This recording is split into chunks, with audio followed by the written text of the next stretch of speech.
Hello guys, welcome to my audio novel channel. इसकी पहले की स्टोरी जिसने नहीं सुनी है वो हमारे दूसरे चैनल पर जाकर सुन सकता है। इसके आगे की वीडियो सिर्फ इस चैनल पर आएगी। और हमारे टेलीग्राम प्रीमियम पर 10 से भी ज़्यादा नॉवेल्स कंप्लीट हैं। जिसको लेना है वो मुझे कांटेक्ट कर सकता है टेलीग्राम पर। तो चलो शुरू करते हैं ये स्टोरी। सुबह की पहली किरण के साथ ही पहाड़ी जंगलों में धुंध की चादर लिपटी हुई थी। अमर गुफा इमॉर्टल केव के भीतर शूरूपति शूरवन्यू पहाड़ की दीवार से टिकी हुई थी। उसकी सुंदर आंखें आधी बंद थीं और हाथ अपने शरीर को ढके हुए थे। उसकी हर हरकत में एक सतर्कता थी। हालांकि अर्जुन कीन वेंशेंट ने कल उसे बंधनों से मुक्त कर दिया था और उसे साधना करने की अनुमति दी थी, लेकिन जब तक वह इस गुफा में थी वह खुद को असुरक्षित महसूस कर रही थी। टप टप एक साफ आवाज गूंजी। रूपवती ने अपनी थकी हुई आंखें खोलीं और गुफा के चारों ओर देखा। वह खाली थी। वह तुरंत खड़ी हुई और गुफा से बाहर निकली। बाहर भी कोई नहीं था। पहाड़ शांत था, पेड़ों से ओस की बूंदें गिर रही थीं।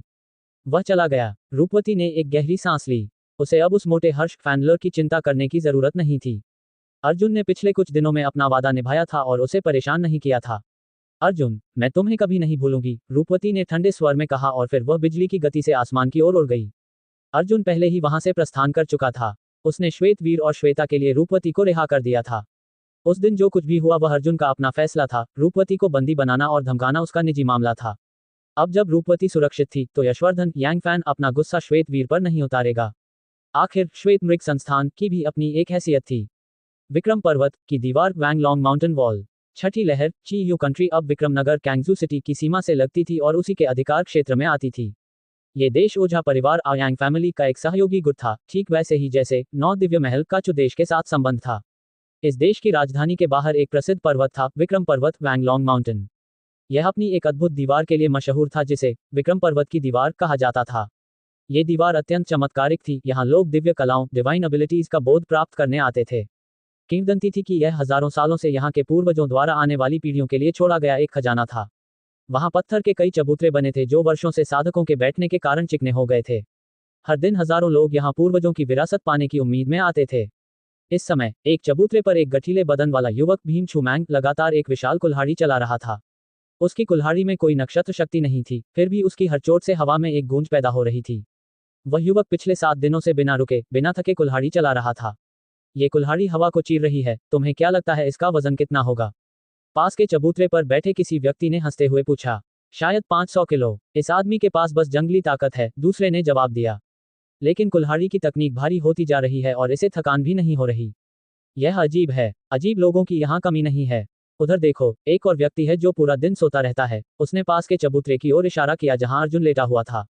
दोनों ही पागल हैं। निद्रा देव का जागरण। परसों भारी बारिश हुई, बिजली कड़की, लेकिन वह बलिष्ठ युवक कुल्हाड़ी चलाता रहा और अर्जुन वहीं सोता रहा। पर सबसे अनोखी बात यह थी कि सोते हुए अर्जुन के बगल में एक बहुत ही सुंदर बर्फ जैसा सफेद छोटा जीव मक्खन सीओ हंट्यून लेटा रहता था। इधर आओ नन्हे। तभी एक प्यारी सी लड़की ये शी ने मक्खन को पुकारा। मक्खन उछलकर उसकी गोद में जा बैठा। तुम्हारा मालिक कितना आलसी है, उसे तुम्हारी भूख की भी चिंता नहीं। येक्षी ने अर्जुन की ओर देखते हुए कहा। येक्षी, तुम यहाँ हो? तभी हर्ष मुस्कुराते हुए वहां पहुंचा। मैं इस सोने वाले आदमी के भाई जैसा हूँ। येक्षी ने मक्खन से पूछा, क्या ये सच बोल रहा है? मक्खन ने हर्ष को ऐसे देखा जैसे उसे पहचानता ही न हो और फिर से लड़की की गोद में छिप गया। देखा, येक्षी ने हर्ष को चिढ़ाया। हर्ष ऊब कर वहीं बैठ गया। वे काफी समय से यहाँ थे। उनका अगला ठिकाना विक्रमनगर कैंगजू सिटी था, लेकिन अर्जुन वहां जाने से पहले अपनी शक्ति बढ़ाना चाहता था। तभी अर्जुन उठकर बैठ गया। मक्खन तुरंत उसकी गोद में जा कूदा। भाई, आखिर तुम जाग ही गए। हर्ष की आंखें चमक उठीं।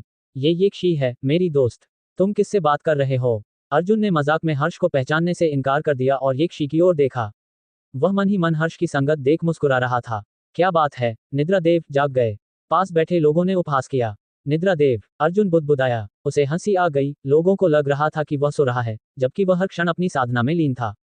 पिछली बड़ी जंग के बाद उसकी नक्षत्र शक्ति पूरी तरह खत्म हो गई थी और वह बुरी तरह घायल था। घाव भरने के बाद उसने अपनी शक्ति फिर से संचित की और महसूस किया कि उसकी ऊर्जा का भंडार अब पहले से बड़ा हो गया है। इस विक्रम दीवार को देखते हुए वह महज एक रात में शक्ति भवन के 5वें स्तर यूएनफ्यू 5th लेवल पर पहुंच गया था। हर्ष, ये दीवार बहुत रहस्यमयी है। इसमें अनगिनत कलाएं छिपी हैं, अर्जुन ने कहा। अर्जुन की नजर भीम पर पड़ी। भीम की कुल्हाड़ी की तकनीक पहले साधारण लग रही थी, पर अब उसमें एक अद्भुत लय थी।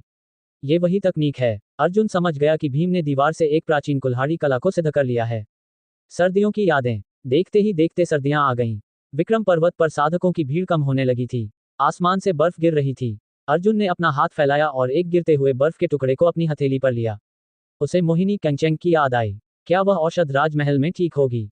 उसे चुदेश के अपने पिता, बहन और गुरुओं की याद आई। वह अब 19 साल का हो गया था। ठंड है, कुछ गर्मा गर्म नाश्ता लो। येक्षी टोकरी लेकर आई। अर्जुन भाई, क्या आप अपनी पसंद की लड़की को याद कर रहे हैं? अर्जुन मुस्कुराया और उसने येक्षी के सिर पर प्यार से हाथ रखा। हर्ष, खाना तैयार है। तीनों चबूतरे पर बैठकर नाश्ता करने लगे। तभी अचानक एक सफेद रोशनी चमकी। भीम की कुल्हाड़ी से हवा में गिरती बर्फ एक हिमनाग स्नो ड्रैगन के रूप में बदल गई। भीम ने एक और मुकाम हासिल कर लिया था। ये बर्फ बहुत खूबसूरती से गिर रही है, अर्जुन ने मुस्कुराते हुए कहा। अब वे सब पहले से कहीं अधिक शक्तिशाली थे और विक्रमनगर की चुनौतियों के लिए तैयार थे। अर्जुन और उसके साथी अब नई शक्तियों से लैस हैं। क्या विक्रमनगर पहुंचते ही उनका सामना ओझा परिवार से होगा? और क्या अर्जुन वहां अपनी विक्रमराज की सत्ता को फिर से स्थापित कर पाएगा? अध्याय 302, येक्षी की व्यथा। भीम छू मैंग ने कुल्हाड़ी का एक आखिरी प्रहार किया और रुक गया। उसने आसमान की ओर देखते हुए एक जोरदार दहाड़ लगाई। कितना सुकून मिला। हा हा हा। इस समय भीम को अपने भीतर ऊर्जा का एक सहज प्रवाह महसूस हो रहा था और उसके चारों ओर गिरते बर्फ के फाहे हवा में थिरकते हुए लग रहे थे। भीम भाई, आप बहुत देर से साधना कर रहे हैं। आइए कुछ खा लीजिए, अर्जुन की इन्वेंशन ने पुकारा। भीम मुस्कुराते हुए अर्जुन और मोटे हर्ष फैंडलर के चबूतरे की ओर बढ़ा। उसने वहां खड़ी लड़की को देखा और पूछा, ये लड़की कौन है? भीम भैया, मेरा नाम येक्षी है, उसने मधुर मुस्कान के साथ कहा। भीम ने अपना सिर खुजलाया और बच्चों की तरह हंसते हुए बोला, येक्षी, ये पकवान तुम्हारे बनाए हुए हैं। मैं भी चखता हूँ। भीम ने एक पकवान मुंह में रखा और उसकी आंखें चमक उठी। वाकई बहुत स्वादिष्ट है। हाँ, येक्षी के हाथों में जादू है, अर्जुन ने भी मुस्कुराते हुए सहमति दी। बर्फ फिर से गिरने लगी है। भीम ने गिरते फाहों को देखते हुए कहा, पता नहीं बड़े भैया छू बुवे कैसे होंगे। चिंता मत करो, राजा चुदेश को बहुत कुशलता से संभाल रहे होंगे। अर्जुन ने भी उस शांत और गंभीर युवक के बारे में सोचा जो हमेशा सब कुछ अपने नियंत्रण में रखता था। भीम की आंखें अपने भाई की याद में थोड़ी नम हो गईं। येक्षी, तुम्हारा परिवार कहाँ है? अर्जुन ने सहजता से पूछा। येक्षी का चेहरा अचानक उतर गया। उसने एक फीकी मुस्कान के साथ कहा, वे छठी लहर चीयू कंट्री की राजधानी में हैं। तो तुम यहाँ क्या कर रही हो? भीम ने अपनी सादगी में सीधा सवाल कर दिया। मुझे वहां रहना पसंद नहीं था, इसलिए मैं भाग आई। येक्षी ने बात टालते हुए अपनी टोकरी उठाई और वहां से जाने लगी। अर्जुन उसे जाते हुए देखता रहा। उसे लगा कि 16 साल की यह लड़की जो हर दिन यहाँ आती है पर साधना नहीं करती, जरूर किसी बोझ को दिल में दबाए हुए है। अर्जुन, हम विक्रमनगर कैंगजू सिटी कब निकलेंगे? भीम ने पूछा। मैं अभी एक अवरोध बॉटलनेक पर फंसा हूँ। मैं कुछ और दिन यहाँ रुककर उसे पार करने की कोशिश करूंगा, अर्जुन ने कहा। वह काफी समय से शक्ति भवन के 5वें स्तर पर अटका हुआ था। सर्दियों की भारी बर्फबारी 7 दिनों तक चली। जब मौसम साफ हुआ तो खिली हुई धूप ने चारों ओर सुनहरी आभा बिखेर दी। जमी हुई बर्फ पिघलने लगी और दुनिया फिर से जीवंत हो उठी। अर्जुन अलसाई धूप का आनंद ले रहा था। विक्रम पर्वत की दीवार पर फिर से चहल पहल शुरू हो गई। भीम अपनी कुल्हाड़ी की साधना में मगन था। वह एक युद्ध उन्मादी था जिसे साधना के दौरान बाहरी दुनिया की सुध नहीं रहती थी। हर्ष भी अपनी सुस्ती छोड़कर अब धीरे धीरे गंभीर साधना करने लगा था। ओ सोतु, नाश्ता तैयार है। येक्षी की आवाज सुनते ही अर्जुन ने अंगड़ाई ली और मुस्कुरा उठा। सुप्रभात, येक्षी, अर्जुन ने कहा। सुबह कहाँ रही अर्जुन भाई, सूरज सिर पर चढ़ आया है। येक्षी ने मजाक में अपनी आंखें घुमाई। येक्षी, बताओ तो सही, मैं तुम्हें कहाँ से मोटा दिखता हूँ? हर्ष ने अपना पेट सिकोड़ते हुए पूछा, जिससे सब हंस पड़े। मक्खन सीओ हंट्यून उछलकर येक्षी के कंधे पर जा बैठा। वे पांचों 4 इंसान और एक छोटा जीव एक परिवार की तरह लग रहे थे। येक्षी को इन लोगों के साथ बहुत सुकून मिलता था। तभी पास के चबूतरे से एक व्यक्ति ने फप्ती कसी, ओ लड़की, तू रोज इस निद्रा देव, स्लीपिंग गॉड और कुल्हाड़ी दैत्य एक्स डेमन की सेवा करती है, कभी हमारे लिए भी कुछ बना दिया कर। तुम दिखने में अच्छे नहीं हो, येक्षी ने शरारत से जवाब दिया। पर मैं ताकतवर हूँ। मैं शक्ति भवन के 3रे स्तर का योद्धा हूँ। इस सोतु से तो कहीं बेहतर। क्या कहती है, मेरी पत्नी बनेगी? उस व्यक्ति ने ठहाका लगाया। तभी वह व्यक्ति अचानक चुप हो गया। उसकी नजरें दूर से आती एक भीड़ पर टिक गईं। येक्षी ने भी मुड़कर देखा और उसका चेहरा पीला पड़ गया। सामने से सुनहरे शाही वस्त्रों में एक युवक अपने अंगरक्षकों के साथ आ रहा था। वह युवक शक्ति भवन के 5वें स्तर पर था और उसके रक्षक 7वें स्तर तक के थे। इस छोटे से देश में यह एक बहुत बड़ी ताक थी। राजकुमारों के आने का समय हो गया है, सुनहरे वस्त्रों वाले युवक ने घोषणा की। कल शाही राजकुमार यहाँ दीवार का बोध लेने आएंगे। तुम सब यहाँ से हट जाओ और सामने के चबूतरे खाली कर दो। तभी उसकी नजर येक्षी पर पड़ी। येक्षी, तुम आखिर एक राजकुमारी हो। यहाँ रोज आकर इन नीच लोगों के साथ बैठना तुम्हें शोभा नहीं देता। क्या तुम अभी भी उस मरी हुई दासी की याद में यहाँ आती हो? येक्षी का चेहरा गुस्से से तमतमा उठा। तुम्हारी माँ दासी होगी, जबान संभालो। अगर तुम नहीं सुधरी तो मुझे कड़ा रुख अपनाना होगा, युवक ने ठंडे स्वर में कहा। उसने अर्जुन और उसके साथियों को तिरस्कार से देखा। तुम लोग कल यहाँ से दफा हो जाना। शाही परिवार के डर से बाकी लोग वहां से हटने लगे। येक्षी, क्या बात है? अर्जुन ने धीमी आवाज में पूछा। येक्षी की आंखें लाल हो गई थीं। कुछ नहीं, उसने सिर हिलाया, पर उसके आंसू छलक पड़े। अर्जुन ने धीरे से उसके कंधे पर हाथ रखा। रो लो येक्षी, भाई के सामने मन हल्का कर लो। येक्षी अर्जुन के कंधे से लगकर फफक फफक कर रो पड़ी। उसने अपनी कहानी सुनाई। येक्षी के पिता इस देश के एक राजा किंग थे, पर उन्हें राजपाट से ज्यादा आजादी और साधना पसंद थी। वे अक्सर यहाँ दीवार पर साधना करने आते थे। एक दिन एक दूसरे शक्तिशाली राजा के साले ने येक्षी की मां को यहाँ देखा और उनके साथ बदतमीजी की। विवाद बढ़ा और उस व्यक्ति ने गलती से येक्षी की मां की हत्या कर दी। बदला लेने के लिए येक्षी के पिता ने उस हत्यारे को मार दिया और उस शक्तिशाली राजा को भी घायल कर दिया। लेकिन इसके बाद उन पर चौतरफा हमला हुआ। वह शक्तिशाली राजा उस सुनहरे वस्त्र वाले युवक का पिता था। येक्षी के पिता को अपनी जान बचाने के लिए एक राजकुमार का अंगरक्षक बनना पड़ा ताकि येक्षी सुरक्षित रह सके। येक्षी की कहानी सुनकर अर्जुन चुपचाप उसे सांत्वना देता रहा। उसके मन में उस शाही परिवार के प्रति एक ठंडी घृणा जागृत हो गई थी। येक्षी की मासूमियत के पीछे छिपा ये गहरा जख्म अब अर्जुन के सामने था। कल शाही राजकुमार आने वाले हैं, क्या अर्जुन उनकी धौंस स्वीकार करेगा या येक्षी के अपमान का बदला लेगा? भीम छू मैंग ये सुनकर अत्यंत क्रोधित हो गए। येक्षी के पिता ने सत्ता को त्याग कर एक स्वतंत्र राजकुमार बनना चुना था, फिर भी उन्हें ऐसी स्थिति का सामना करना पड़ा। हर्ष फैनलर ने अपनी आंखें सिकुड़ी और पूछा, येक्षी, क्या उस राजा के साले को तुम्हारी मां की असली पहचान पता थी? मुझे यकीन नहीं है। येक्षी ने सिर हिलाया। हर्ष की आंखों में एक चमक कौंधी। उस दिन तुम्हारी मां ने अपनी पहचान जरूर बताई होगी। फिर भी उसने ऐसा दुस्साहस किया, इसका मतलब है कि मामला उतना सरल नहीं है जितना दिखता है। क्या तुम्हारा मतलब है कि उसे उकसाया गया था? पर उस राजा को तो मेरे पिता ने खुद दंड दिया था, है ना? येक्षी ने अपने आंसू पोंछे और फिर एक फीकी मुस्कान के साथ कहा, अर्जुन, भीम भैया, हर्ष, मैंने आप सबको उदास कर दिया। आप लोग यहाँ से जल्दी चले जाइए। हमारे परिवारों के बीच पुरानी दुश्मनी है और वह युवक उस राजा का दूसरा बेटा था। मुझे डर है कि वह आपको नुकसान पहुंचाएगा। पगली लड़की, कुछ नहीं होगा। तुम्हारे भीम भैया भी एक राजकुमार हैं और उनके बड़े भाई एक देश के सम्राट हैं, अर्जुन ने मुस्कुराते हुए कहा। ये देश ओझा परिवार आयांग फैमिली का एक छोटा सा हिस्सा था, इसलिए अर्जुन ने इसे अधिक महत्व नहीं दिया। स्वर्ण प्रांत वैंगजू सिटी की कोई भी साधारण शक्ति ऐसे छोटे देश को चुटकियों में मिटा सकती थी। येक्षी ने हैरानी से भीम की ओर देखा। भीम भैया, क्या ये सच है? हाँ, अर्जुन ने मुझे सम्राट बनाया था, पर मैंने उससे कहा कि मुझे उसके साथ दुनिया देखनी है, भीम ने सरलता से कहा। येक्षी उलझन में थी, पर उनकी बातों से माहौल फिर से खुशनुमा हो गया। अर्जुन और उसके साथी बाहर से बहुत साधारण लगते थे। अर्जुन शांत और सौम्य था, मोटा हर्ष मजाकिया और थोड़ा शरारती था, और भीम भोला भाला और सीधा। पर साथ मिलकर वे किसी को भी सुकून पहुंचा सकते थे। दरबारियों का घमंड। अगले दिन का मौसम भी शानदार था। सूरज की सुनहरी किरणें विक्रम पर्वत की दीवार को चूम रही थीं। दीवार के ठीक सामने वाले मुख्य चबूतरे पर सन्नाटा था, क्योंकि लोग शाही परिवार के आने के डर से दूर हट गए थे। अर्जुन, चलो यहाँ से, येक्षी ने अर्जुन की आस्तीन खींची। पर अर्जुन शांति से बैठा मुस्कुरा रहा था। येक्षी, क्या तुम्हारे पिता भी आज यहाँ आएंगे? हाँ, राजकुमार ने उन्हें अपनी सुरक्षा के लिए अंगरक्षक बनाया है। वे आज जरूर आएंगे। तो फिर तुम अपने पिता से मिल पाओगी, फिर जाने की क्या जल्दी है? अर्जुन ने शालीनता से कहा। ओ सोतू, यहाँ से हट जाओ, ये तुम्हारे बैठने की जगह नहीं है, पास खड़े किसी व्यक्ति ने सलाह दी। राजकुमारों का अपमान मतलब मौत को दावत देना है। आपकी सलाह के लिए धन्यवाद। पर क्या वह भी यहाँ नहीं बैठा? अर्जुन ने पास के एक युवक की ओर इशारा किया। वह एक तलवारबाज था, जो अपनी पीठ पर एक पुरानी जंग लगी तलवार बांधे शांति से साधना कर रहा था।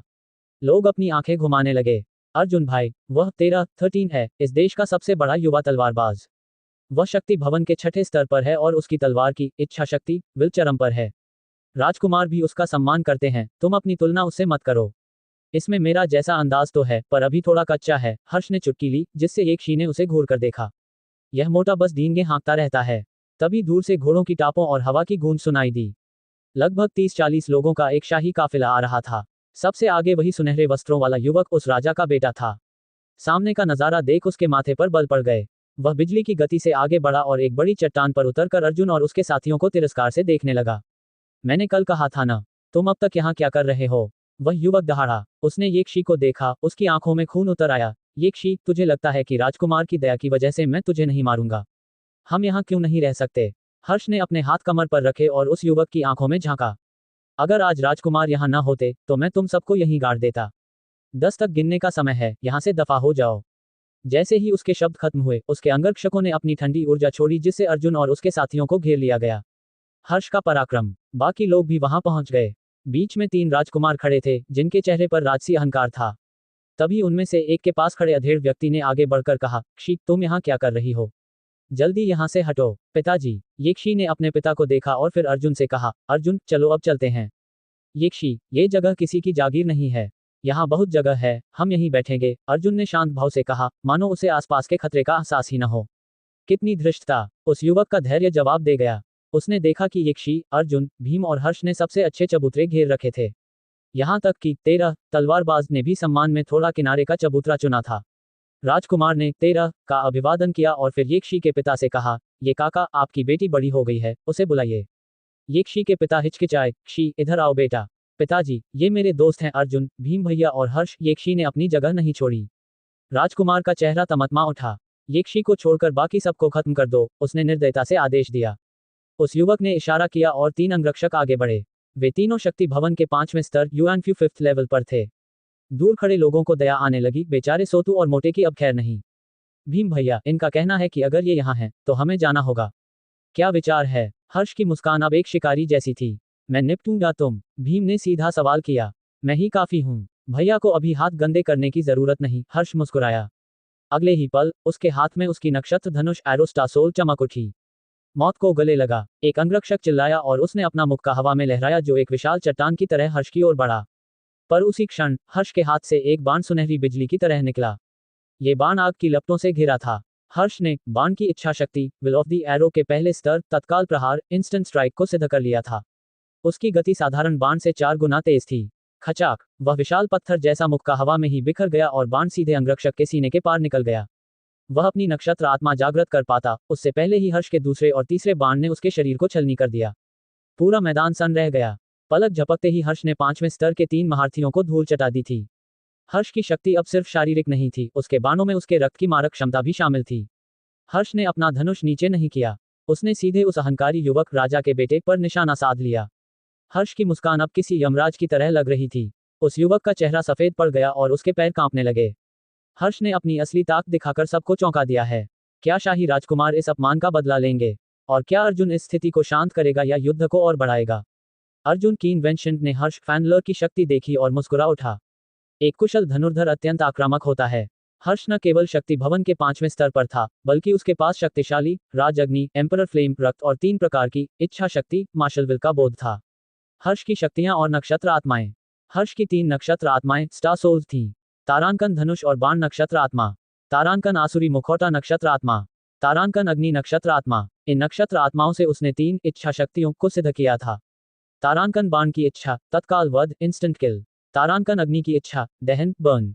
तारांकन आत्मा की इच्छा, नियंत्रण, कंट्रोल। ये सबसे रहस्यमयी शक्ति थी जो उसके आसुरी मुखौटे से आई थी। हर्ष की तत्काल वध और दहन शक्तियां चरम सीमा, ट्रांसेंडेंट रेल्म तक पहुंच चुकी थीं। उसके बाणों की गति और मारक क्षमता का कोई सानी नहीं था। यही कारण था कि उसी स्तर के 3 योद्धा उसके बाणों के सामने तिनके की तरह बिखर गए। वध और प्रतिशोध। ये शीख फटी आंखों से ये सब देख रही थी। वह विलासी और मजाकिया दिखने वाला हर्ष इतना खौफनाक हो सकता है, उसने कभी नहीं सोचा था। ये चेंग, मैं ये राजा के महल का राजकुमार हूं। क्या तुम्हें अंदाजा भी है कि तुम क्या कर रहे हो? उस युवक ने कांपते हुए कहा। उसे अब भी यकीन नहीं था कि हर्ष सच में उसे मार देगा। ओह, छोटे राजकुमार, तुमने तो मोटे को डरा ही दिया, हर्ष ने मजाक उड़ाते हुए कहा, पर अगले ही पल उसकी आंखें बर्फीली हो गई।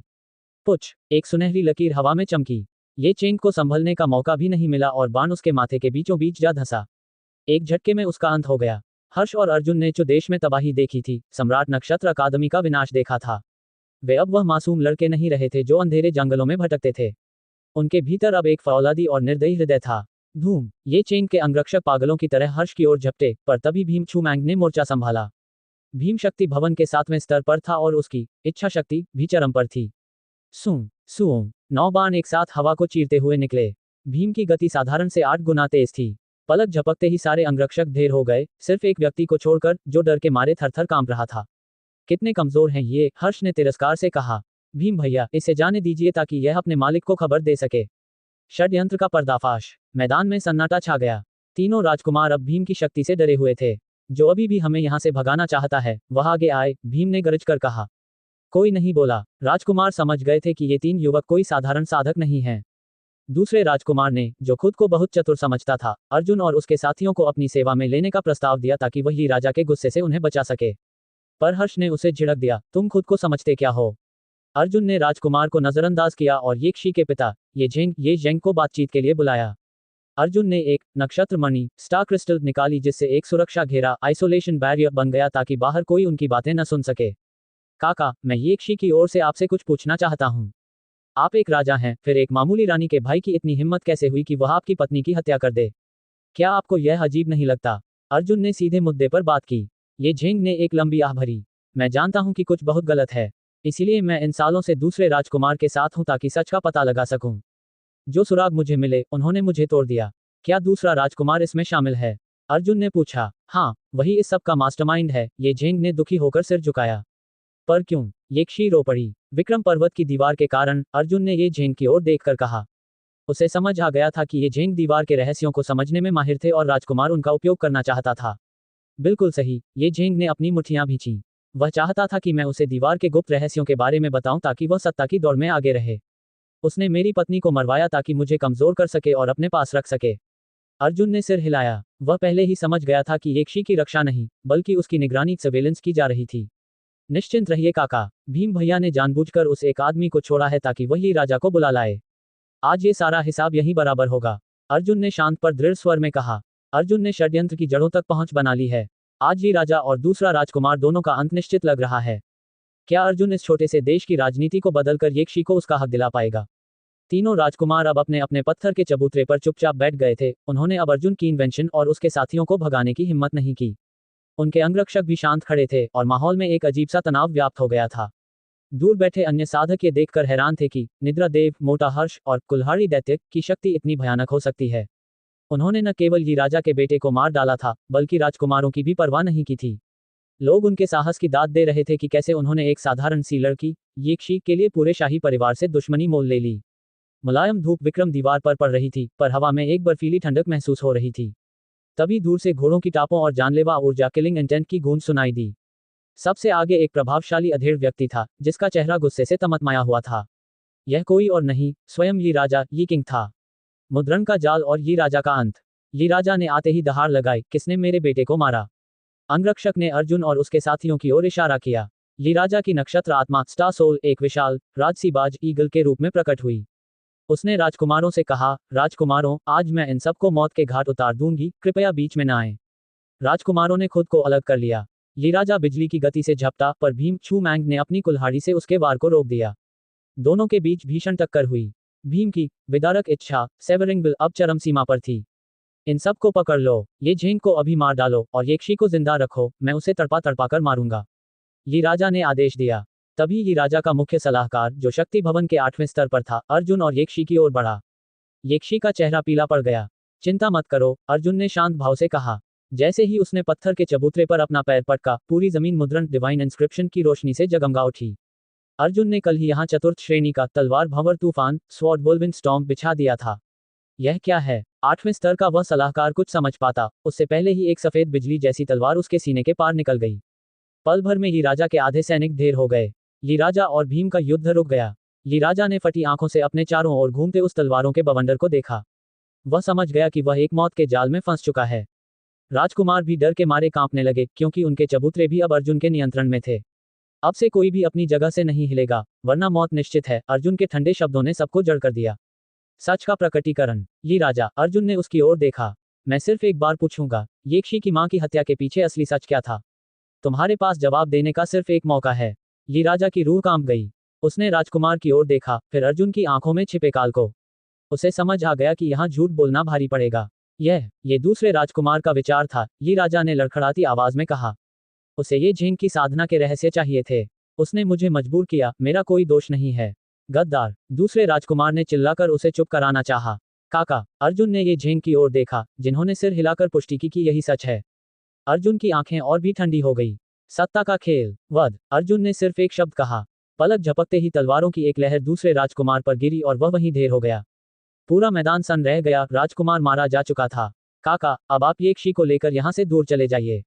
दुनिया बहुत बड़ी है, अर्जुन ने ये झेंग से कहा।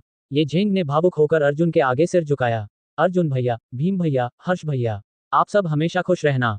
येक्षी रोते हुए हाथ हिलाकर विदा हुई। ओझा परिवार का आगमन। येक्षी के जाने के कुछ घंटों बाद आसमान से 3 और आकृतियां उतरी। एक वृद्ध व्यक्ति और 2 तेजस्वी युवक युवती। उन्हें देखते ही बचे हुए राजकुमारों के चेहरे खिल उठे। प्रणाम, मान्यवर। राजकुमारों ने उस वृद्ध के आगे सिर झुकाया। वृद्ध की एक ही नजर ने अर्जुन पर भारी दबाव बना दिया। यह एक आकाशीय शक्ति टियंगांग रेल्म का योद्धा था। प्रणाम ओझा कुमार और ओझा कुमारी। राजकुमारों के इन शब्दों ने अर्जुन को चौंका दिया। उनका उपनाम ओझा आओयांग था। अर्जुन समझ गया कि ये लोग इस छोटे से देश के नहीं बल्कि उस शक्तिशाली ओझा परिवार के सदस्य हैं जो पूरे क्षेत्र पर राज करता है। इसीलिए उनके साथ एक आकाशीय शक्ति का रक्षक था। ओझा परिवार के आने से खेल पूरी तरह बदल गया है। क्या ये लोग अपने सहयोगी देश के राजकुमार की हत्या के लिए अर्जुन को सजा देंगे, या अर्जुन की प्रतिभा देखकर उसे अपने साथ मिला लेंगे? अध्याय 306 ओझा तृप्ति। छठी लहर ची यू कंट्री ओझा परिवार आओयांग फैमिली का एक अधीन राज्य था, ठीक वैसे ही जैसे नौ दिव्य महल का चु देश के साथ संबंध था। जब ओझा परिवार के सदस्य वहां प्रकट हुए तो उस देश के राजकुमारों को शिष्टाचार दिखाना ही था। सालों पहले जब नौ दिव्य महल की नीलाक्षी सियोलैंड चु देश आई थी, तब राजवर्धन छुटियंजाओ ने भी झुककर उनका सत्कार किया था। इस समय विक्रम पर्वत की दीवार के सामने उस आकाशीय शक्ति वाले वृद्ध की नजरें अर्जुन की इन्वेंशन और उसके साथियों पर टिकी थी। सामने बिछा वह अद्भुत नक्षत्र मुद्रण का जाल छठी लहर के लोगों को घेरे हुए था, जिससे वे एक इंच भी हिलने में असमर्थ थे। यह मुद्रण किसने उकेरा है? वृद्ध ने उदासीनता से पूछा। तुरंत सबकी नजरें अर्जुन पर जा टिकी। वृद्ध के हाव भाव बदले और वह भी अर्जुन की ओर देखने लगा। उसकी बूढ़ी आंखों में एक दिव्य चमक थी, मानो वह अर्जुन के आर पार देख लेना चाहता हो। तुम लोग इतने लाभ लश्कर के साथ यहाँ आए और इन 3 लड़कों ने तुम्हें यहाँ कैद कर लिया। ओझा कुमारी ने छठी लहर के राजकुमारों को तिरस्कार से देखते हुए कहा। उसने अपना सिर गर्व से ऊंचा कर रखा था, मानो वह कोई ऊंचे घराने की राजकुमारी हो जो इन तुच्छ लोगों को नीचा दिखा रही हो। इतने सारे शक्तिशाली योद्धाओं का महज 3 युवकों के सामने घुटने टेक देना वाकई शर्मनाक था। दोनों राजकुमारों ने सिर झुका लिया। विक्रम नगर कैंगजू सिटी पास होने के कारण ओझा परिवार का दबदबा यहाँ चुदेश के मुकाबले कहीं अधिक था। अवसर और कूटनीति। कुमारी, ये तीनों असाधारण शक्ति के स्वामी हैं और ओझा परिवार के काम आ सकते हैं। इस बीच ही राजा किंग बोल पड़ा। वह इस मौके का फायदा उठाकर अर्जुन से अपनी जान बचाना चाहता था और ओझा परिवार की नजरों में भी चढ़ना चाहता था। उसने अर्जुन की ओर इशारा करते हुए कहा, ये युवक शक्ति भवन के 5वें स्तर पर है, पर इसके बाण अजेय हैं। और वह कुल्हाड़ी वाला 7वें स्तर पर होकर भी मुझसे सीधे मुकाबला कर सकता है। जहां तक तीसरे की बात है, उसने अकेले हम सबको यहाँ फंसा रखा है। ये राजा अब अपनी दुश्मनी भूल चुका था, उसके लिए अपनी खाल बचाना सबसे ऊपर था। यह मुद्रण वाकई प्रभावशाली है, वृद्ध ने कहा।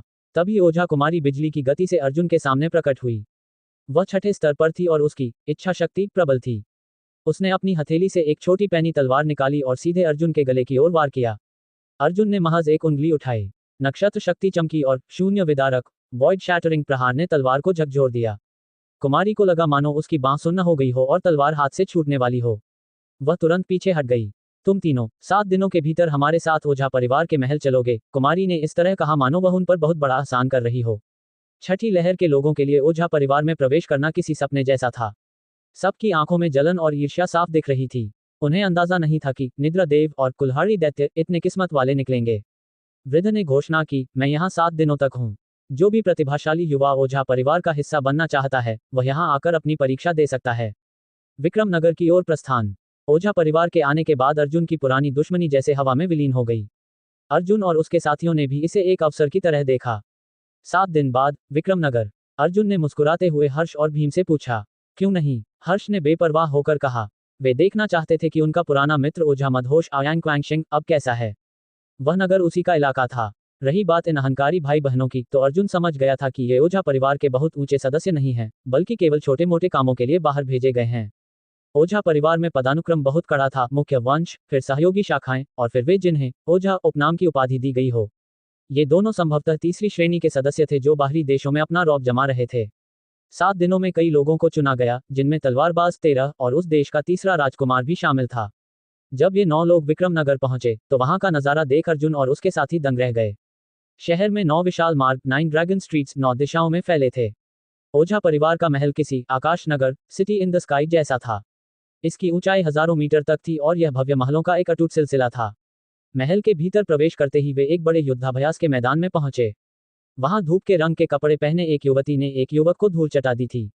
युवक मुस्कुराते हुए उठा, तृप्ति आओयांग कुमारी, आप अजय हैं। तभी वह युवती एक आग उगलने वाले घोड़े पर सवार होकर अर्जुन के समूह के पास आई। अर्जुन ने देखा कि वह आकाशीय शक्ति वाला वृद्ध और दोनों अहंकारी ओझा सदस्य भी उसके सामने झुक गए और बोले, कुमारी तृप्ति।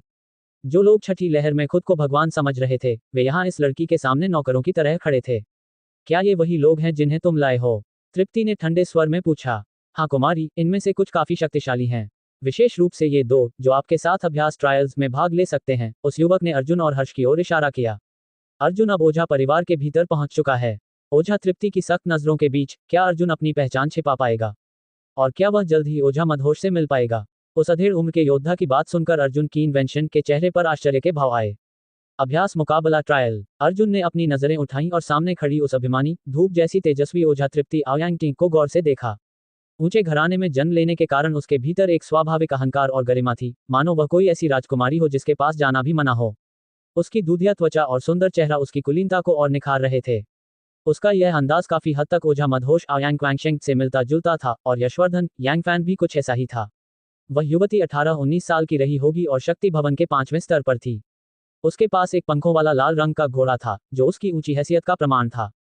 लेकिन यह अभ्यास ट्रायल आखिर था क्या?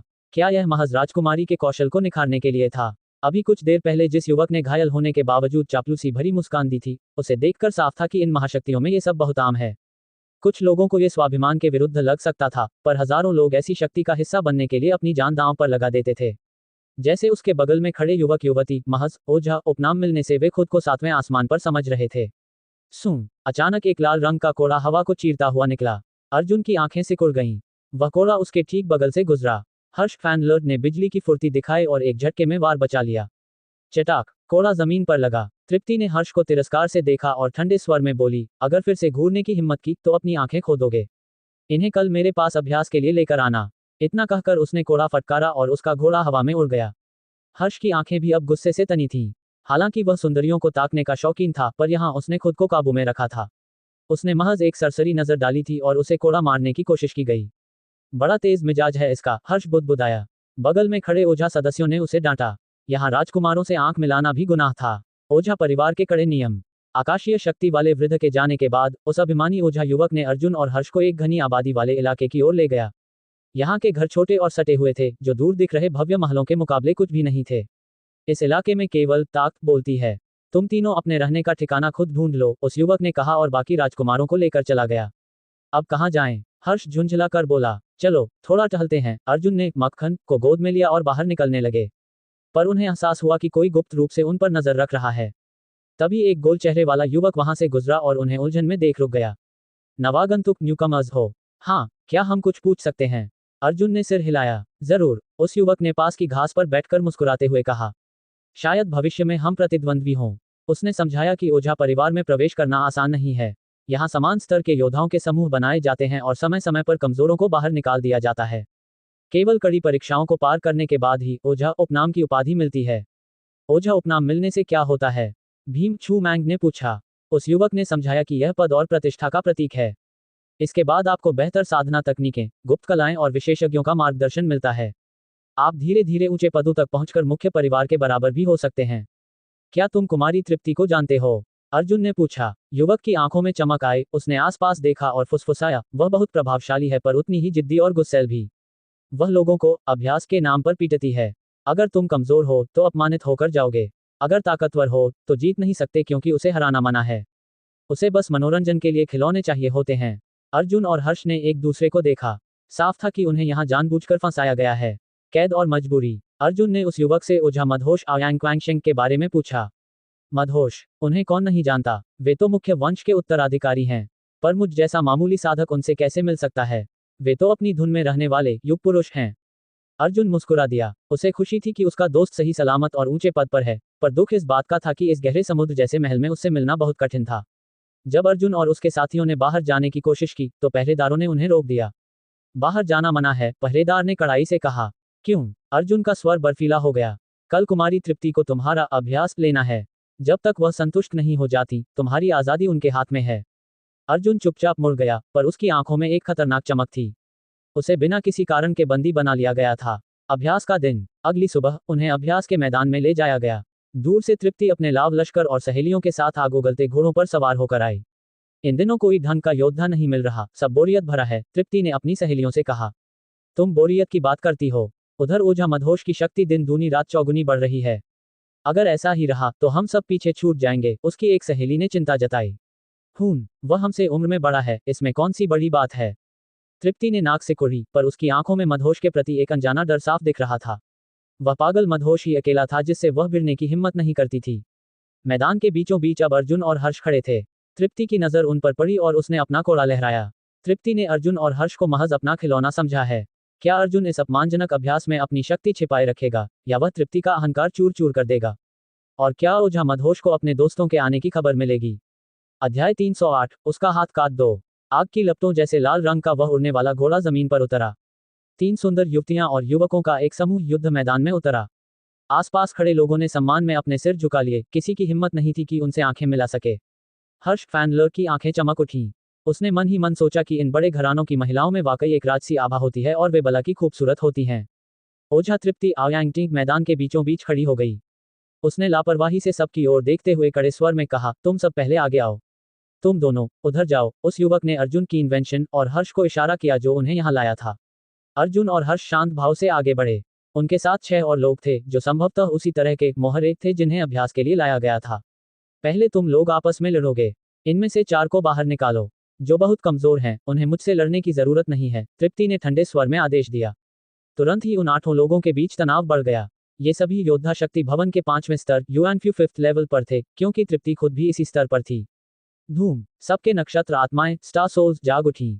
हर कोई राजकुमारियों के सामने अपनी प्रतिभा दिखाना चाहता था। उनके लिए ये खुद को साबित करने का सुनहरा मौका था। तृप्ति की सहेलियों ने योद्धाओं को परखा। किसी के पास ज्वालामुखी शेर की आत्मा थी तो किसी के पास बर्फानी नक्षत्र जीव। तृप्ति के चेहरे पर एक कुटिल मुस्कान थी। वह अपनी साधना निखारने के लिए बेहतरीन प्रतिद्वंद्वियों की तलाश में रहती थी। तभी 2 योद्धाओं ने अर्जुन और हर्ष को निशाना बनाया। उन्हें लगा कि ये दोनों सबसे कमजोर हैं क्योंकि इन्होंने अब तक अपनी नक्षत्र आत्माएं भी प्रकट नहीं की थी। ओ भाई, मुझसे पंगा मत लेना, हर्ष ने धीरे से चेतावनी दी।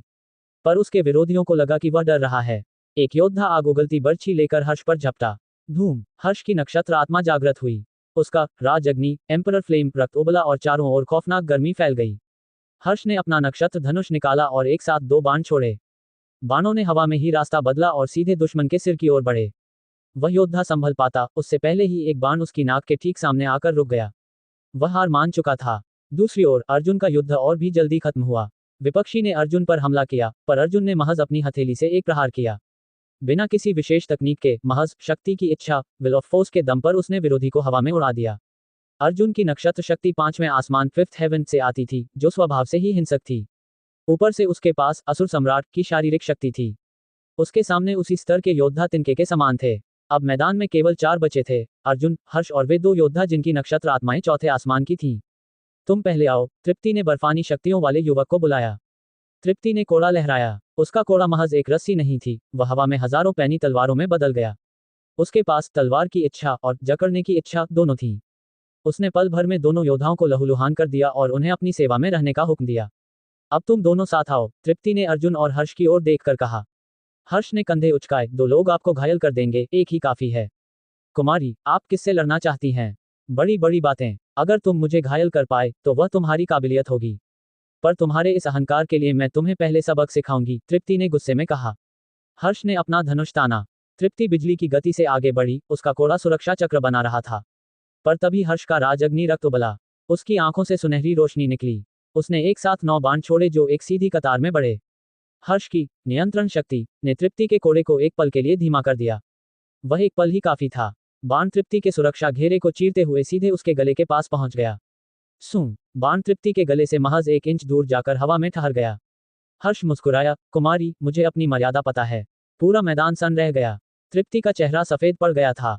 उसे अपनी मौत सामने खड़ी दिखी थी। वह पसीने से तरबतर थी। अचानक तृप्ति की आंखों में शर्म की जगह नफरत भर गई। उसने रुकने के बजाय अपना कोड़ा पूरी ताकत से हर्ष पर चला दिया। हर्ष इतने पास से वार की उम्मीद नहीं कर रहा था। चटाक। हर्ष ने वार बचाया, पर कोड़े की पैनी नोक उसकी बांह को चीर गई। खून की धार बह निकली। तुम ये क्या कर रही हो? हर्ष गरज उठा। उसने शिष्टाचार दिखाया और तृप्ति ने धोखे से वार किया।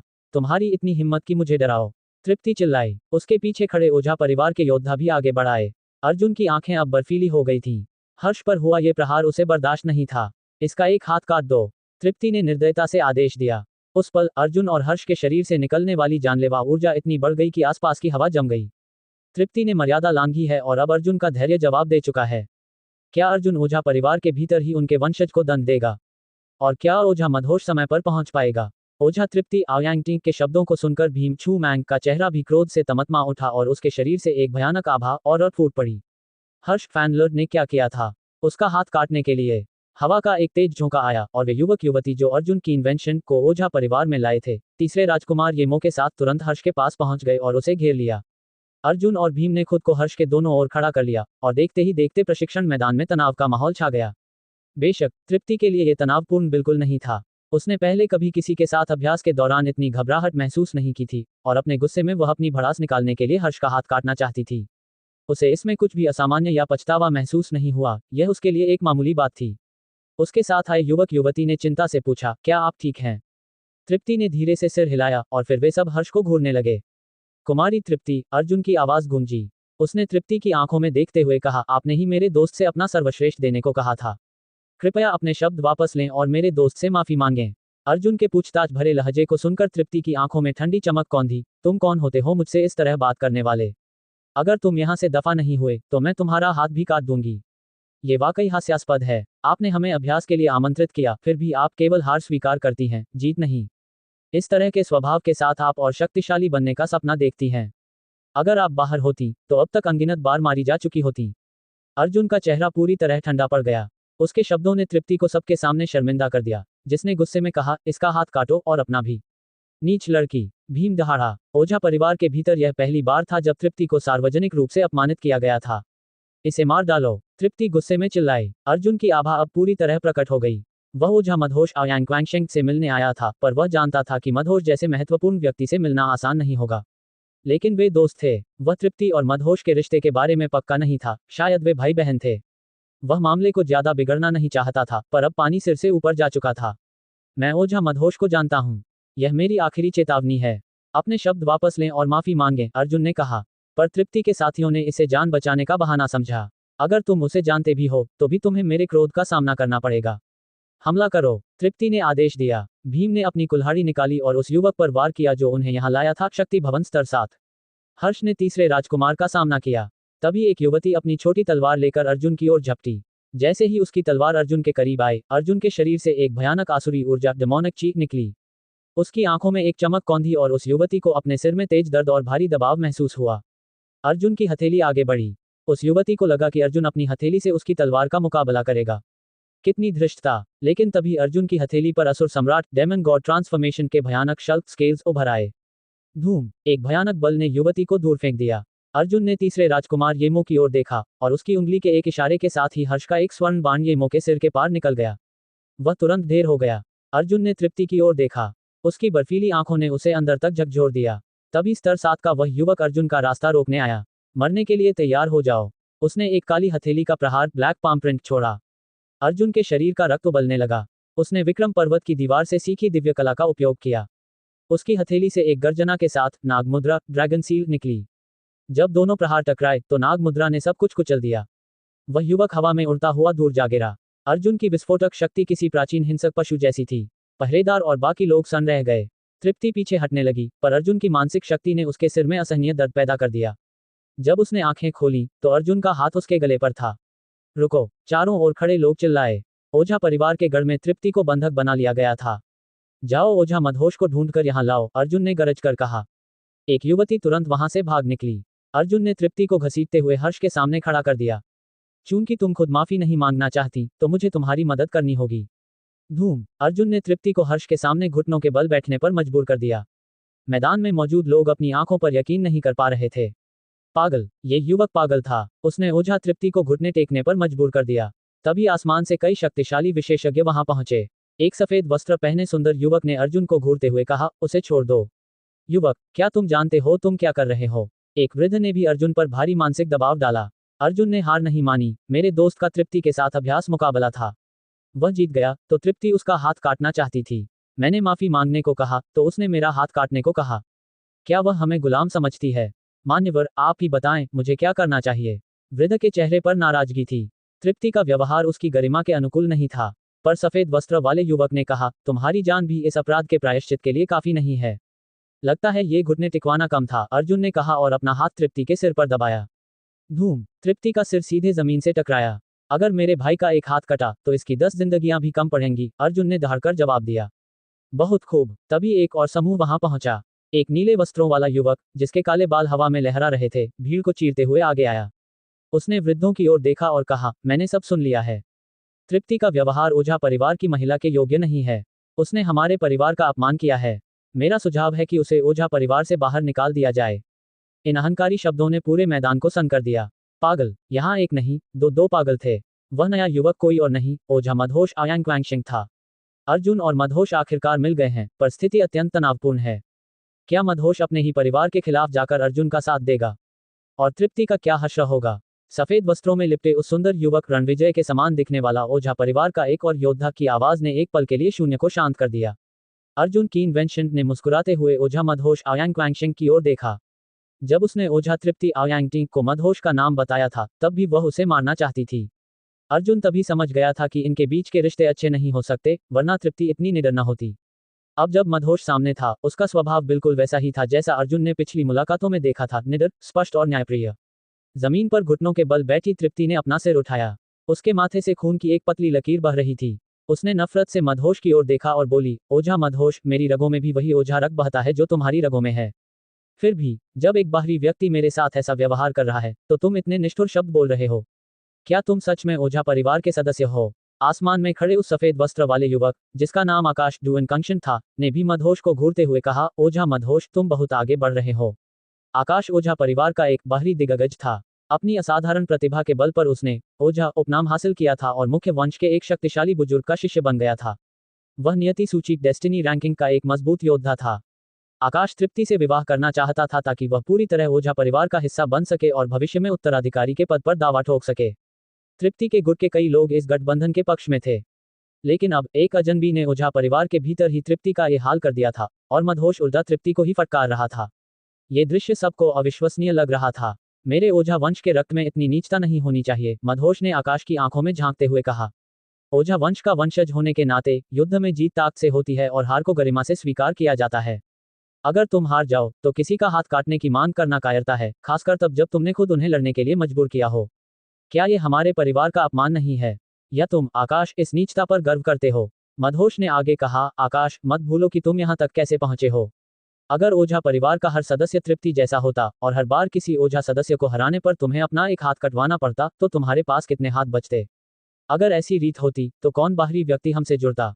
हमारा वंश कैसे फलता फूलता? आकाश का चेहरा गुस्से से तमतमा उठा, पर उसके पास कोई जवाब नहीं था। मदहोश ने धर्म और न्याय की बात करके उसे चुप कर दिया था। बुजुर्गों का फैसला। तभी हवा की गूंज बढ़ी और ओझा परिवार के कुछ बड़े बुजुर्ग एल्डर्स वहां पहुंचे। यहाँ क्या हो रहा है? दूसरे बुजुर्ग, सेकंड एल्डर, ने कड़ाई से पूछा। दूसरे दादाजी, ओझा तृप्ति ने किसी के साथ युद्ध किया, वह हार गई और फिर उसने जीतने वाले का हाथ काटने की मांग की। उसने हमारे परिवार की मर्यादा धूल में मिला दी है। मेरा सुझाव है कि उसे परिवार से निष्कासित कर दिया जाए, मदहोश ने शांति से कहा। ये झूठ है। इन लोगों ने तृप्ति के साथ बदतमीजी की है, इन्हें अभी मार देना चाहिए, आकाश चिल्लाया। बकवास। क्या तुम चाहते थे कि वे चुपचाप अपना हाथ कटवा लें? तुमने उन्हें समझा क्या है? मदहोश ने आकाश को आड़े हाथों लिया। अगर तुम कहते हो कि उनका हाथ कटना चाहिए, तो मैं, ओझा मदहोश, वादा करता हूं कि एक दिन किसी बहाने से तुम्हारा भी एक हाथ कटवा दूंगा। आकाश दहाड़ा, मदहोश, तुम्हारी हिम्मत कैसे हुई मेरी तुलना इन मामूली लोगों से करने की? बस करो, बुजुर्ग ने डांटा और नीचे खड़े उस युवक को घूर कर देखा जो अर्जुन को यहाँ लाया था। वह युवक थर थर कांप रहा था। पूरी कहानी सच सच बताओ, बुजुर्ग ने आदेश दिया। आकाश ने उसे डराया, सच बोलना, वरना अंजाम बुरा होगा। आकाश का मतलब था कि तृप्ति के पक्ष में बोलो। लेकिन तभी मदहोश ने अर्जुन की ओर इशारा किया, मैं भी तुम्हें बता दूं, ये युवक अर्जुन है, मेरा भाई। हमने बरसों पहले कंधे से कंधा मिलाकर युद्ध किया है। अगर तुमने एक भी झूठ बोला, तो परिणाम सोच लेना। पूरा मैदान सन्न रह गया। ओझा मदहोश का भाई। अब समझ आया कि मदहोश क्यों अपनी ही बहन को घर से निकालने की बात कर रहा था। वह युवक घुटनों के बल गिर पड़ा। एक तरफ आकाशीय दिग्गज आकाश था, दूसरी तरफ मुख्य वंश का वारिस मदहोश। वह किसे नाराज करता? भीम छू मैंग ने आगे बढ़कर शांति से पूरी बात बताई, कैसे उन्हें धोखे से लाया गया, कैसे उनकी आजादी छीनी गई और कैसे तृप्ति ने हारने के बाद गद्दारी की। हल्का दंड। बुजुर्ग ने उन दोनों युवक युवती की ओर देखा जो अर्जुन को लाए थे।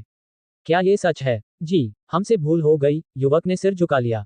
बुजुर्ग ने ठंडे स्वर में कहा, तुमने ओझा परिवार की रीतियों को कलंकित किया है। तृप्ति की चापलूसी के लिए तुमने निर्दोषों को कैद किया। अपने बाएं हाथ काटो और अभी इसी वक्त ओझा परिवार छोड़कर चले जाओ। उन दोनों के चेहरे सफेद पड़ गए, पर मदहोश के दबाव के आगे उनके पास कोई चारा नहीं था। एक झटके में उन्होंने अपने हाथ काट दिए और महल से विदा हो गए। अब उसे छोड़ दो, बुजुर्ग ने अर्जुन से कहा। अर्जुन ने तृप्ति का गला छोड़ दिया। तृप्ति उठी और अर्जुन को नफरत से देखा। बुजुर्ग ने उससे कहा, तृप्ति, अभ्यास के लिए योद्धा ढूंढना गलत नहीं है, पर सत्ता का दुरुपयोग और हारने पर ऐसी नीच मांग करना असहनीय है। क्या तुम अपना अपराध स्वीकार करती हो? दादाजी, इसने मुझे मारने की कोशिश की। तृप्ति चिल्लाई। पर तुम सुरक्षित हो, बुजुर्ग की आंखों में नाराजगी थी। अभ्यास में अगर तुम चाहती हो कि कोई तुम्हें छुए भी न, तो फिर युद्ध कैसा? ऐसे स्वभाव के साथ तुम कभी महान नहीं बन पाओगी। अगले 1 साल तक तुम परिवार की किसी भी शक्ति का उपयोग नहीं करोगी। ये तुम्हारा दंड है। मदहोश ने अपनी भरिकुटी सिकुड़ी। ये दंड तो महज एक दिखावा था, पर वह जानता था कि एक मुख्य वंश की लड़की को घर से निकालना मुमकिन नहीं था।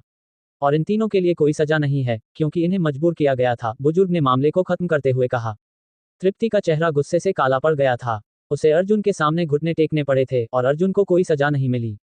वह इस अपमान को कभी नहीं भूल सकती थी। दादाजी, ये सजा बहुत कम है, मदहोश ने फिर दबाव बनाया। अगर यह भविष्य में न सुधरी तो इसे दंड कक्ष एनफोर्समेंट हॉल के हवाले कर दिया जाएगा, बुजुर्ग ने अंतिम फैसला सुनाया। मदहोश ने सिर हिलाया और अर्जुन की ओर देखकर मुस्कुराया। तुम यहाँ आए और मुझे खबर तक नहीं दी। चलो अब यहाँ से। ठीक है, अर्जुन मुस्कुराया।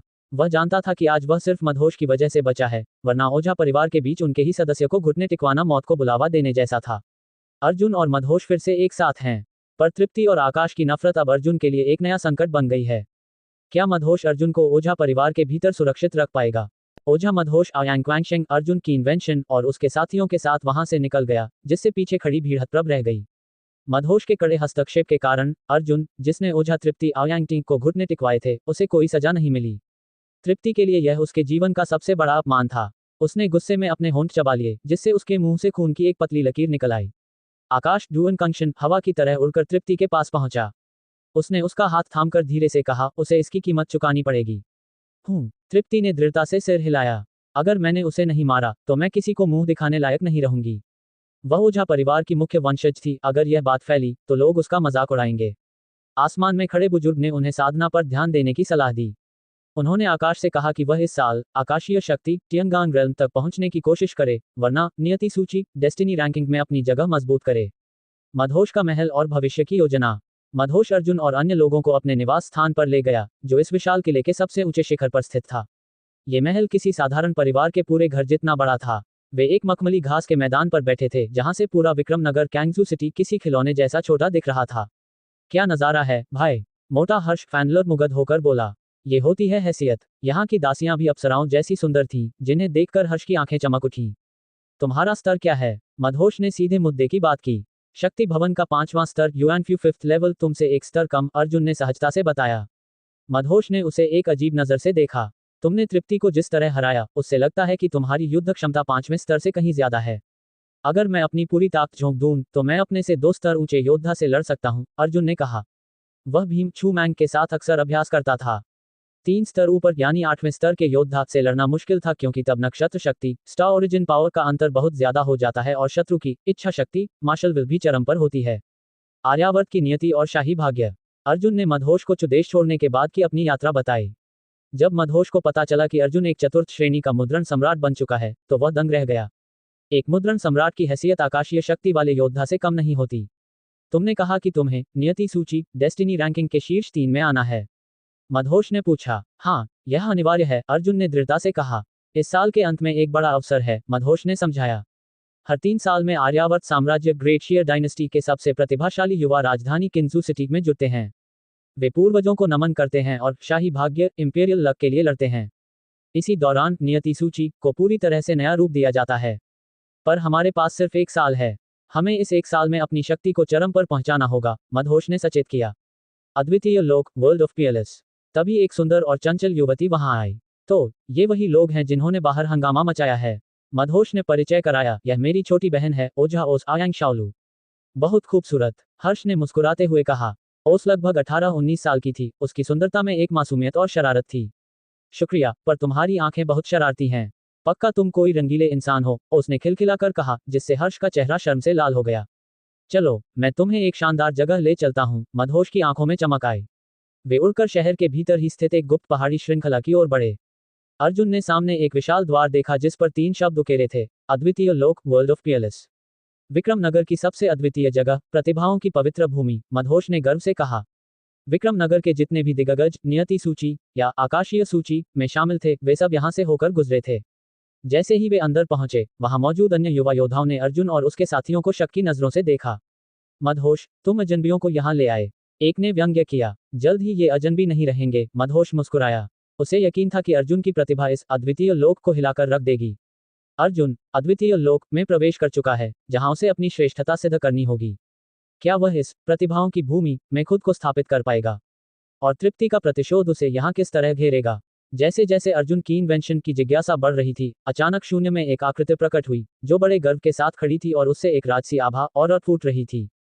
उसने अर्जुन और उसके दोनों साथियों पर अपनी नजर डाली और पूछा, क्या तुम तीनों अद्वितीय लोक के द्वार वर्ल्ड ऑफ पीयरलेस गेट को चुनौती देने का इरादा रखते हो? इसे चुनौती दो, ओझा मदहोश आयांग क्वांगशेंग ने अर्जुन की ओर देखकर सिर हिलाया। ये स्थान दिग्गजों का मिलन स्थल है। केवल इस द्वार को पार करके ही कोई यहाँ साधना कर सकता है। इस लोक में कुछ खौफनाक हस्तियां हैं, इसलिए हमें इसे चुनौती देनी ही होगी। ठीक है, अर्जुन और उसके साथियों ने हामी भरी। मदहोश उन्हें गलत सलाह नहीं देगा। जैसे ही अर्जुन ने हाँ कहा, शून्य में खड़ी उस आकृति ने जमीन पर अपना पैर पटका। एक भयानक गर्जना हुई और धरती से एक काल्पनिक नगर फैंटम सिटी उभरता हुआ प्रतीत हुआ। अद्वितीय द्वार में प्रवेश करो। तुम तीनों अलग हो जाओगे और केवल अपनी शक्ति पर निर्भर रहोगे। यदि तुम असफल हुए तो तुम इस जीवन में फिर कभी यहाँ वापस नहीं लौट पाओगे। अर्जुन की आंखों में चमक आई। मैं पहले जाऊंगा। वह बिजली की तरह उस प्राचीन द्वार के भीतर समा गया। हर्ष और भीम भी मुस्कुराते हुए उसके पीछे निकल गए। दिग्गजों का जमावड़ा। उनके अंदर जाते ही चारों ओर से शक्तिशाली योद्धा वहां पहुंचने लगे। इन लोगों का अंदाज शाही था और आंखों में अहंकार। अगर अर्जुन वहां होता तो वह देखता कि वहां उसके कुछ पुराने परिचित भी मौजूद थे। पशु राजमहल का कसाई, शीक्वी आकाश असुर संप्रदाय का यक्ष याओ शेंग और बर्फानी नगर का राजकुमार वैंगसियो, ये सब अमर सरोवर के युद्ध में अर्जुन से भिड़ चुके थे। मदहोश, क्या तुम फिर से अपनी फजीहत कराने किसी को यहाँ लाए हो? राजकुमार राज वैंगसियो ने ठहाका लगाया। राज, तुम इसे जानते हो? अमर सरोवर में तुम इससे बुरी तरह हारे थे। मदहोश ने पलटवार किया। राज की आंखें ठंडी हो गईं। शक्ति भवन का 5वां स्तर। उम्मीद है वह इस द्वार को पार कर ले ताकि मुझे उसके साथ खेलने का मौका मिले। हाँ, वह तुम्हें निराश नहीं करेगा। मदहोश हंसा। राज का परिवार अस्त्र निर्माण में माहिर था और पूरे क्षेत्र में उनका भारी दबदबा था। राज खुद 6ठे स्तर पर था और उसकी आभा किसी पैनी तलवार जैसी थी। उधर कसाई शीक्वी अपने दांत भींचकर गुर्राया, मैं उसे तड़पा तड़पा कर मारूंगा। द्वार के भीतर शक्ति का तांडव। अर्जुन जैसे ही द्वार के अंदर पहुंचा, वह एक पहाड़ी गुफा के भीतर था। उसके सामने एक तृतीय श्रेणी की पुतली पपट खड़ी थी। बालक, मैं इस लोक का पहला रक्षक हूँ। मेरी शक्ति तुम्हारे स्तर के बराबर है। तुम्हें बिना किसी दिव्य कला या तकनीक के केवल शुद्ध शारीरिक शक्ति से मुझे हराना होगा। ठीक है, अर्जुन ने कहा। तुम अपनी इच्छा शक्ति मार्शल विल का उपयोग कर सकते हो, पर संभल के, मेरी ताकत तुम्हें चौंका देगी। पुतली ने किसी बुजुर्ग की तरह उपदेश दिया। अर्जुन आगे बढ़ा। पुतली ने एक भयानक मुक्का चलाया। अर्जुन ने भी सादगी से एक मुक्का जड़ा, पर उसमें शक्ति की इच्छा विल ऑफ फोर्स समाहित थी जो चरम सीमा ट्रांसेंडेंट पर थी, यानी 8 गुना बल। धूम, दोनों मुंह के टकराए। अर्जुन अपनी जगह से हिला तक नहीं, पर वह पुतली चिथड़े चिथड़े होकर बिखर गई। अर्जुन मुस्कुराया और उसके मलबे के ऊपर से आगे बढ़ गया। बाधाओं को कुचलना। अर्जुन दूसरी गुफा में पहुंचा। वहां असुर भेड़ियों डार्क डेमन वुल्व्स का झुंड खड़ा था। ये सब 5वें स्तर के शिखर पर थे। धप, अर्जुन आगे बढ़ा। उसके शरीर से खौफनाक आसुरी ऊर्जा डेमोनिक चीख निकली। उसने कोई तकनीक इस्तेमाल नहीं की, बस अपनी शक्ति के दबाव से भेड़ियों को कुचलना शुरू किया। जो भी भेड़िया सामने आया वह अर्जुन के एक ही प्रहार से धूल बन गया। अर्जुन बिना पीछे मुड़े आगे बढ़ता रहा। अद्वितीय लोक की गुफाओं में बैठे कुछ पुराने उस्ताद एल्डर्स अपनी आंखें खोलकर ये दृश्य देख रहे थे। एक बलिष्ठ उस्ताद जिसे शारीरिक शक्ति पसंद थी, अर्जुन को देखकर गदगद हो गया। ये लड़का, इसे तो मैं अपना शिष्य बनाऊंगा। वह दहाड़ा। बाकी उस्ताद हंसे, महज शारीरिक शक्ति से क्या होगा? पर जल्द ही उनकी हंसी गायब हो गई। अर्जुन ने लगातार 6 बाधाओं को पार कर लिया था। उसने एक पल के लिए भी अपनी गति धीमी नहीं की। तारांकन 5वीं बाधा पार करते ही वह इस लोक में प्रवेश के योग्य हो गया। तारांकन 6ठी बाधा, कई उस्तादों का ध्यान उसकी ओर खींचा। तारांकन 7वीं बाधा, अब अनुभवी उस्ताद भी गंभीर हो गए। 7 बाधाएं पार करना बहुत बड़ी बात थी। तारांकन 8वीं बाधा, अर्जुन ने अपने से 2 स्तर ऊंचे 7वें स्तर के रक्षकों को धूल चटा दी थी। अब केवल 2 बाधाएं बची थीं। 9वीं बाधा का मतलब था 3 ऐसे रक्षक जो शक्ति भवन के 7वें स्तर के शिखर पर थे। बाहर की हलचल। द्वार के बाहर राज वैंगसियो और अन्य लोग इंतजार कर रहे थे। मदहोश, उम्मीद है तुम्हारा दोस्त जल्दी बाहर नहीं आएगा। अगर वह जल्दी बाहर आ गया और किसी अद्वितीय उस्ताद ने उसे स्वीकार नहीं किया तो ये तुम्हारी बहुत बड़ी बेइज्जती होगी। नियम ये था कि द्वार पार करने के बाद ये देखा जाता था कि कितने उस्ताद एल्डर्स उस युवक को अपना शिष्य बनाने के लिए प्रकट होते हैं। अक्सर कोई नहीं आता था, सिवाय उन दुर्लभ मामलों के जहां कोई असाधारण प्रतिभा दिखाई दे। अर्जुन 9वीं बाधा के सामने खड़ा है। क्या वह अपने से 3 स्तर ऊंचे रक्षकों को केवल शारीरिक शक्ति से हरा पाएगा? और जब वह बाहर निकलेगा तो कितने उस्ताद उसका स्वागत करेंगे? ओझा मदहोश आयांग क्वैंगशेंग ने शून्य में खड़े राज वैंगसियो की ओर देखा, उसकी आंखों में एक अहंकारी तिरस्कार था। राज, जब तुम पिछली बार अद्वितीय लोक वर्ल्ड ऑफ पीएलएस की परीक्षा से गुजरे थे तो कितने उस्ताद एल्डर्स बाहर आए थे? मदहोश ने जानबूझकर पूछा। वह जवाब जानता था। 3। राज ने गर्व से कहा। अद्वितीय लोक के पुराने उस्ताद बहुत आलसी और मिजाजी थे। वे आसानी से किसी को शिष्य नहीं बनाते थे। किसी को अपनी देखरेख में साधना करने देना ही उनके लिए बहुत बड़ा आसान था। कई लोग परीक्षा तो पार कर लेते थे पर उन्हें कोई उस्ताद नहीं मिलता था। उस दिन राज की प्रतिभा देखकर 3 उस्ताद उसे अपना शिष्य बनाने के लिए गुफाओं से बाहर आए थे। राज ने सबको मना कर दिया और एक बहुत प्रसिद्ध उस्ताद के पास साधना करने चला गया। अर्जुन के लिए आने वाले उस्तादों की संख्या तुमसे कम नहीं होगी, मदहोश ने मुस्कुराकर कहा, जिससे राज का चेहरा सख्त हो गया। तो फिर मैं इंतजार करूंगा, राज ने पलटवार किया। 10वां द्वार, अंतिम चुनौती। दूर स्थित पहाड़ों की गुफाओं में जो धुंध और अमर ऊर्जा इमॉर्टल चीक से ढकी थी, कई उस्ताद अपने गुप्त स्थानों से अर्जुन की इन्वेंशन की परीक्षा देख रहे थे। वे एक दिव्य संरचना फॉर्मेशन के जरिए देख सकते थे कि अर्जुन क्या कर रहा है। पार कर लिया। 9वीं बाधा, उसने इसे भी पार कर लिया। उस्ताद अपने मन में हैरान थे। उन्होंने देखा कि अर्जुन अब 10वीं बाधा 10th चेक पॉइंट में प्रवेश कर चुका है। उसके दोनों साथी अभी पीछे थे। 10वीं बाधा में 18 नक्षत्र युद्ध पशु स्टावो बीस्ट थे जो शक्ति भवन के 7वें स्तर के शिखर पर थे।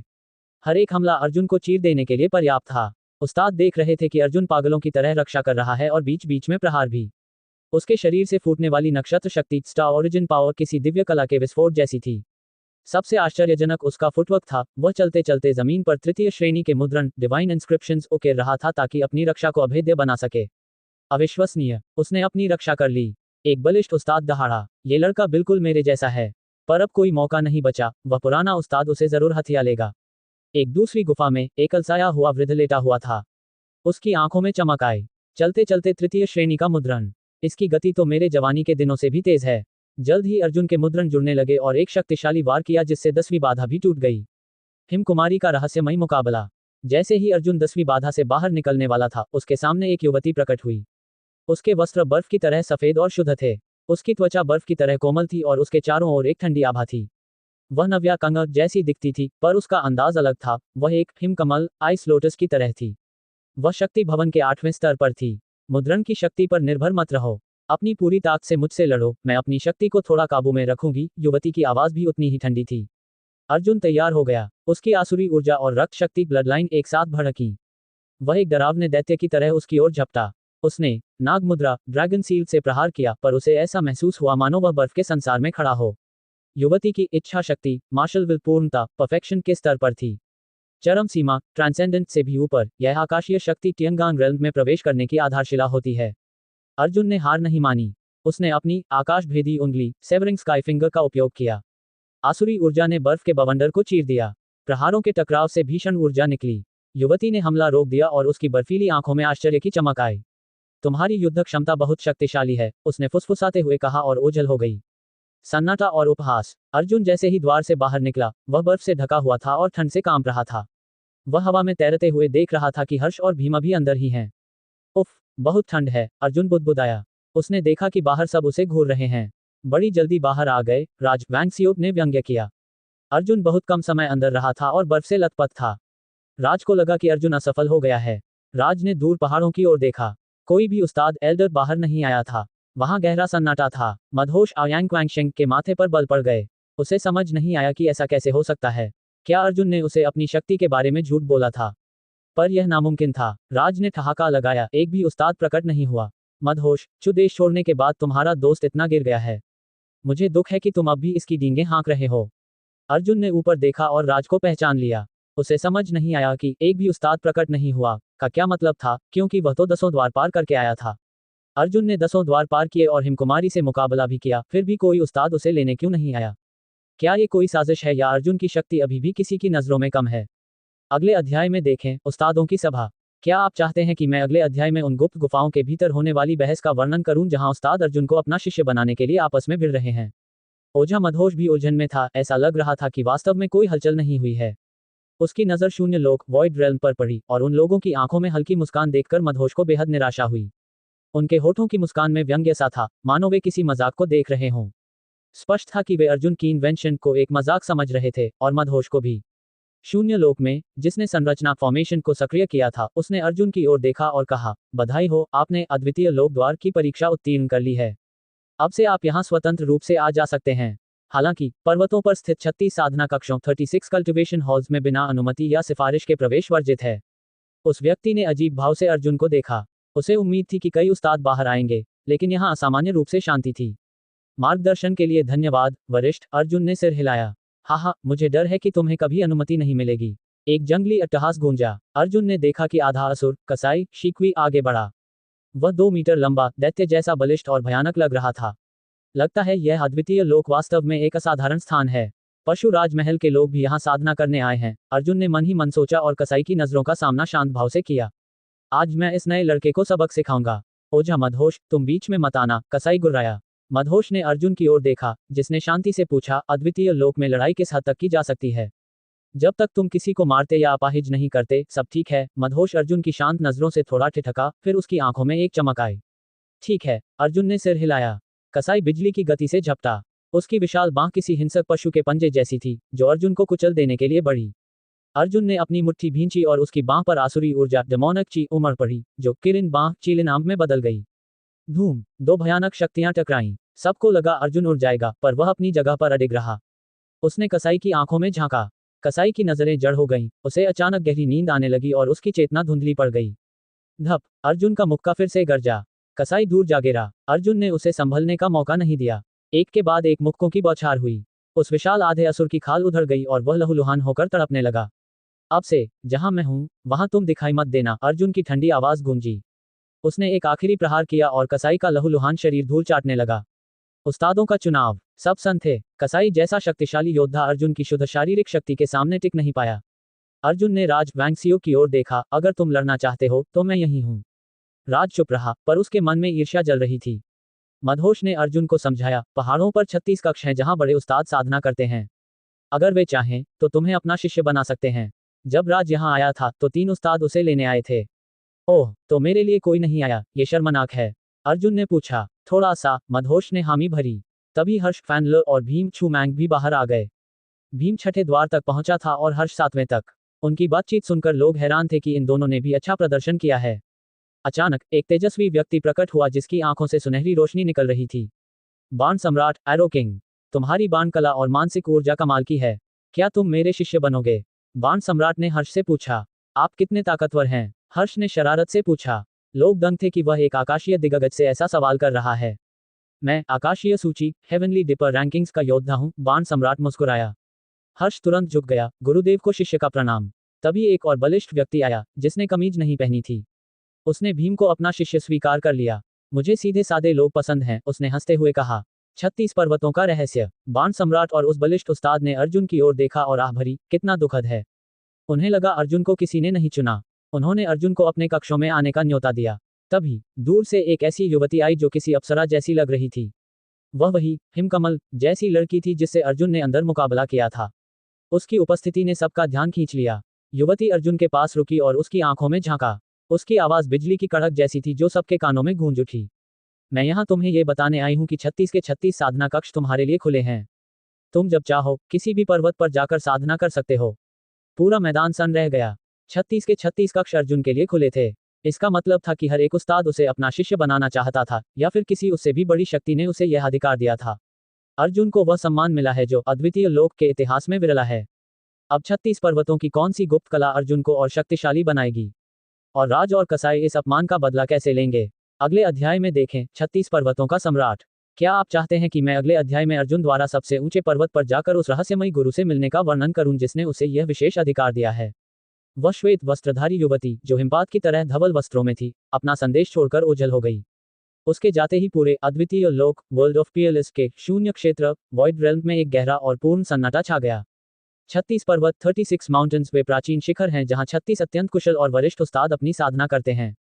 इन पर्वतों के भीतर साधना कक्ष, कल्टिवेशन टेक्निक हॉल्स बने हुए हैं, जिनमें प्रवेश पाने के लिए यहाँ के अद्वितीय बुजुर्गों, पीएलएस एल्डर्स की अनुमति अनिवार्य होती है। अधिकांश साधकों को केवल 1 या 2 पर्वतों पर जाने की अनुमति मिल पाती है।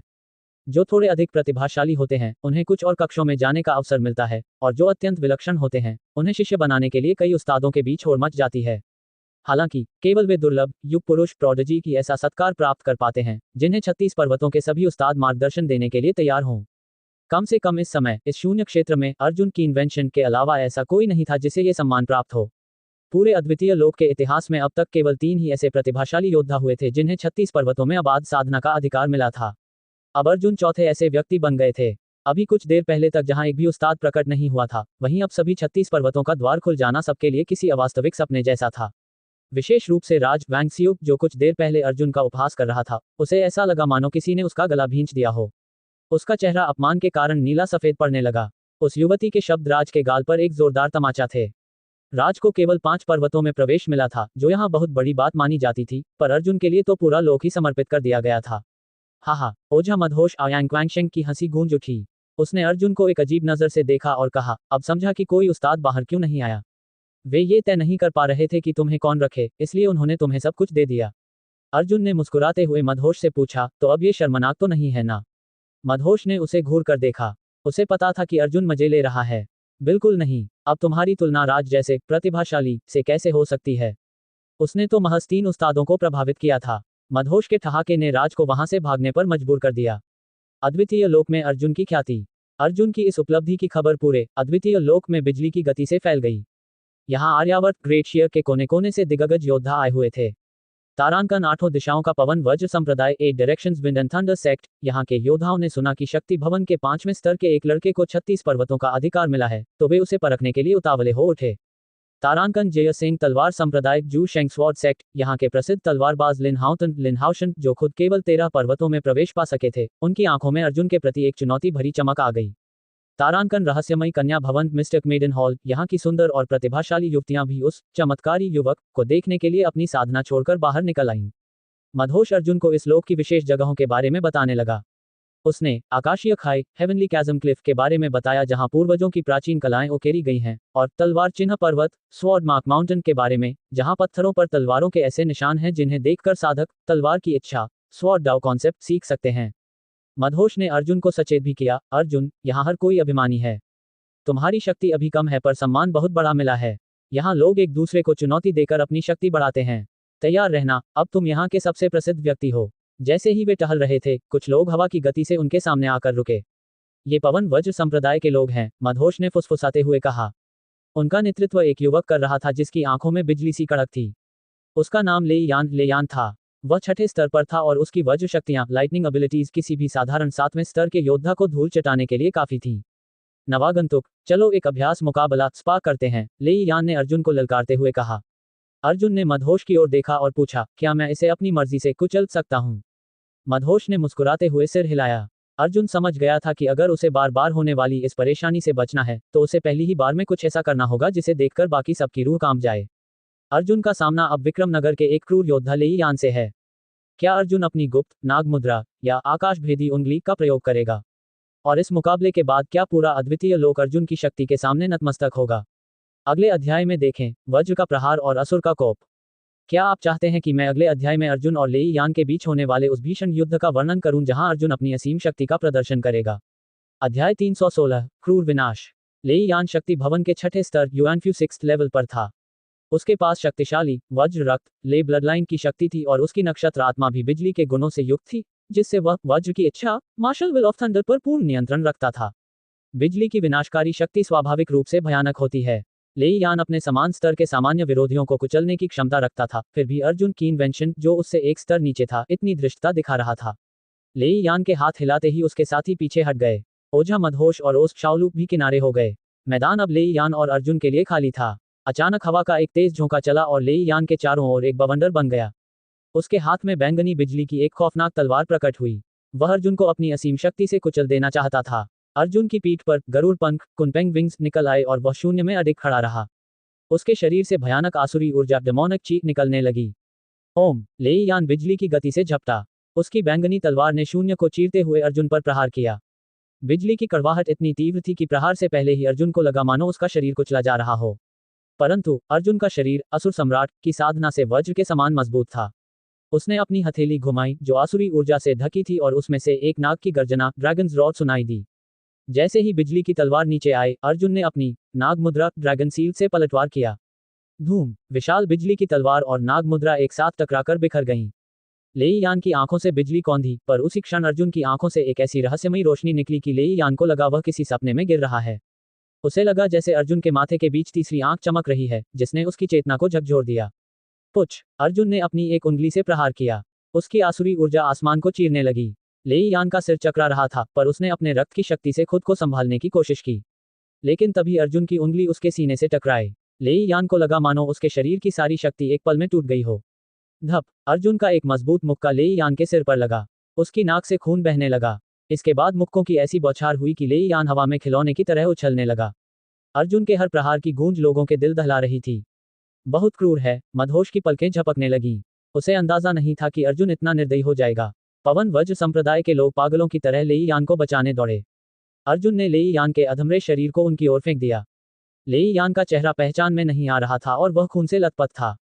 अर्जुन ने अपनी ऊर्जा समेटी और मासूमियत से कंधे उचकाते हुए कहा, लड़ना वही चाहता था। और मुझे उम्मीद है कि अद्वितीय लोक के नियमों के मुताबिक आपका संप्रदाय मुझसे बदला लेने के लिए किसी बड़े योद्धा को नहीं भेजेगा, है ना? संप्रदाय के लोग गुस्से से जल रहे थे, पर लेई यान ने खुद कहा था कि वह बदला नहीं लेगा। अब वह बोलने की हालत में भी नहीं था। सुंदरी का अपमान। लेई यान सच में फिसड्डी निकला। एक मधुर पर ठंडी आवाज गूंजी। वहां रहस्यमयी कन्या भवन मिस्टिक मेडन हॉल की एक अत्यंत सुंदर युवती खड़ी थी, लियुक्षी ल्यूशी। वह एक अर्ध दिग्गज क्वाजी प्रोडिजी थी, जिसका नियति सूची में आना तय माना जाता था। वह छठे स्तर के शिखर पर थी। मैं तुमसे लड़ूंगी, देखूं तो सही तुम में ऐसी क्या बात है कि तुम्हें 36 पर्वतों का अधिकार मिला, लियुक्षी ने चुनौती दी। मुझे लड़कियों को पीटने में कोई दिलचस्पी नहीं है, अर्जुन ने ऊबते हुए कहा। तुम्हें लड़ना ही होगा, लियुक्षी ने कड़ाई से कहा। उसने अपनी नक्षत्र आत्मा जागृत की। उसके पास बर्फ और अग्नि, आइस एंड फायर की दोहरी शक्तियां थीं। लियुक्षी एक साए की तरह अर्जुन की ओर बढ़ी। पूरा शून्य उसकी परछाइयों से भर गया। वह किसी अप्सरा की तरह तलवार चला रही थी। अर्जुन ने अपनी आंखें बंद कर लीं। उसे देखने की जरूरत नहीं थी, उसके भीतर जल रही चेतना की ज्योति ने बाहरी दुनिया का हर नक्शा उसके दिमाग में छाप दिया था। जैसे ही लियुक्षी की तलवार अर्जुन के पास पहुंची, अर्जुन ने अपनी बांह को किरण बांह में बदला। अगले ही पल अर्जुन की उंगली लियुक्षी के सीने के ऊपरी हिस्से चेस्ट से टकराए। ये देखकर लोग दंग रह गए। वह जगह प्रहार के लिए बहुत अजीब थी। इसके बाद अर्जुन ने बिना किसी शिष्टाचार के एक जोरदार मुक्का जड़ा और उसे लगातार पीटते हुए पीछे धकेल दिया। फूं, मदहोश ने महज 2 शब्द कहे, खतरनाक। अर्जुन ने लियुक्षी जैसी सुंदरी पर जरा भी तरस नहीं खाया था।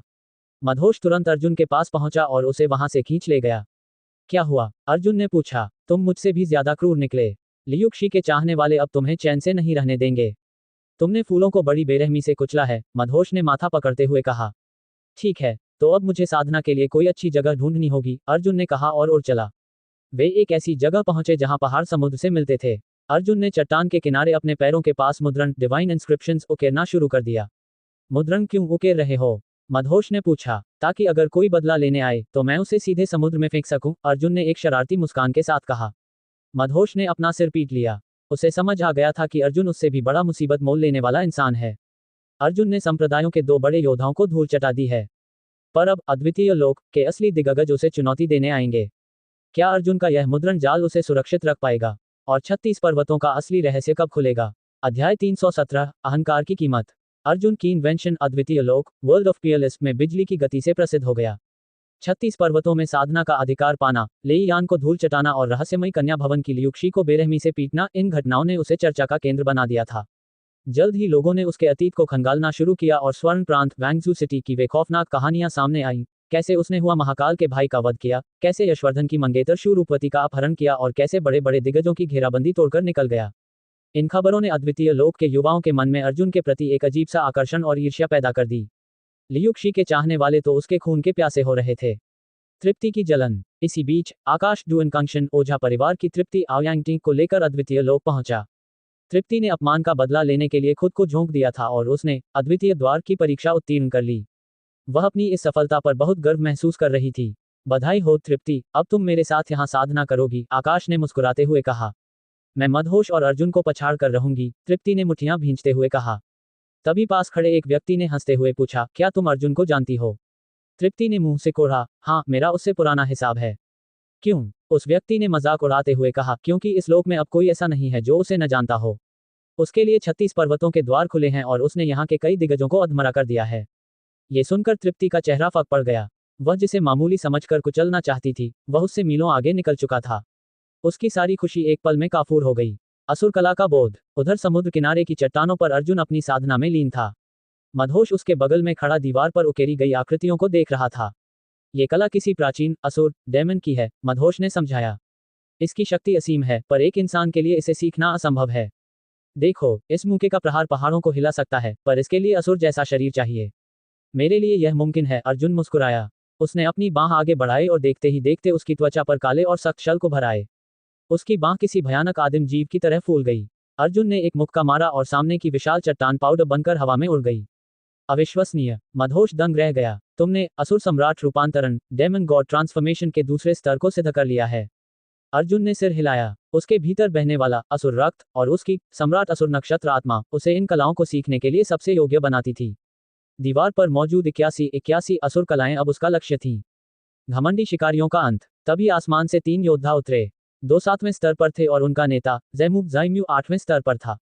तो तुम यहाँ छिपे हो, ज़ैम्यू ने तिरस्कार से कहा। मेरे साथ चलो और लियुक्षी के पैरों में गिरकर 10 बार नाक रगड़ो, तब शायद मैं तुम्हें जिंदा छोड़ दूं। अर्जुन ने एक ठंडी आह भरी। तुम जैसे लोग बहुत कष्ट देते हैं। अगर लड़ना है तो तीनों एक साथ आओ। ज़ैम्यू की आंखों में खून उतर आया। मरने के लिए तैयार हो जाओ। तीनों बिजली की गति से झपटे। ज़ैम्यू ने एक चमकदार नक्षत्र तलवार से प्रहार किया। पर जैसे ही वे अर्जुन के करीब पहुंचे, अर्जुन ने जमीन पर अपना पैर पटका। धूम। अचानक पूरी चट्टान मुद्रण डिवाइन इंस्क्रिप्शंस की रोशनी से नहा गई। अर्जुन ने पहले ही यहाँ अनंत तलवार जाल बिछा रखा था। हजारों अदृश्य तलवारें हवा में प्रकट हुईं। पलक झपकते ही 7वें और 8वें स्तर के उन योद्धाओं के शरीर छलनी हो गए। उनकी चीखें लहरों के शोर में दब गईं। अर्जुन ने अपनी नाग मुद्रा से एक जोरदार मुक्का मारा और उन तीनों के अधमरे शरीर को चट्टान से सीधे समुद्र में फेंक दिया। छपाक। दूर खड़े लोग अपनी सांसें रोककर यह नजारा देख रहे थे।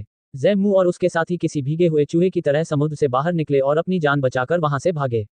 अर्जुन ने मदहोश की ओर देखा और कंधे उचकाए। अगर मैं इनके साथ क्रूर नहीं होता तो कल 10 और ऐसे बेवकूफ आ जाते। अर्जुन की धाक अब पूरे अद्वितीय लोक में जम चुकी है। 36 पर्वतों की असुर कलाओं के साथ अर्जुन कितना शक्तिशाली बनेगा।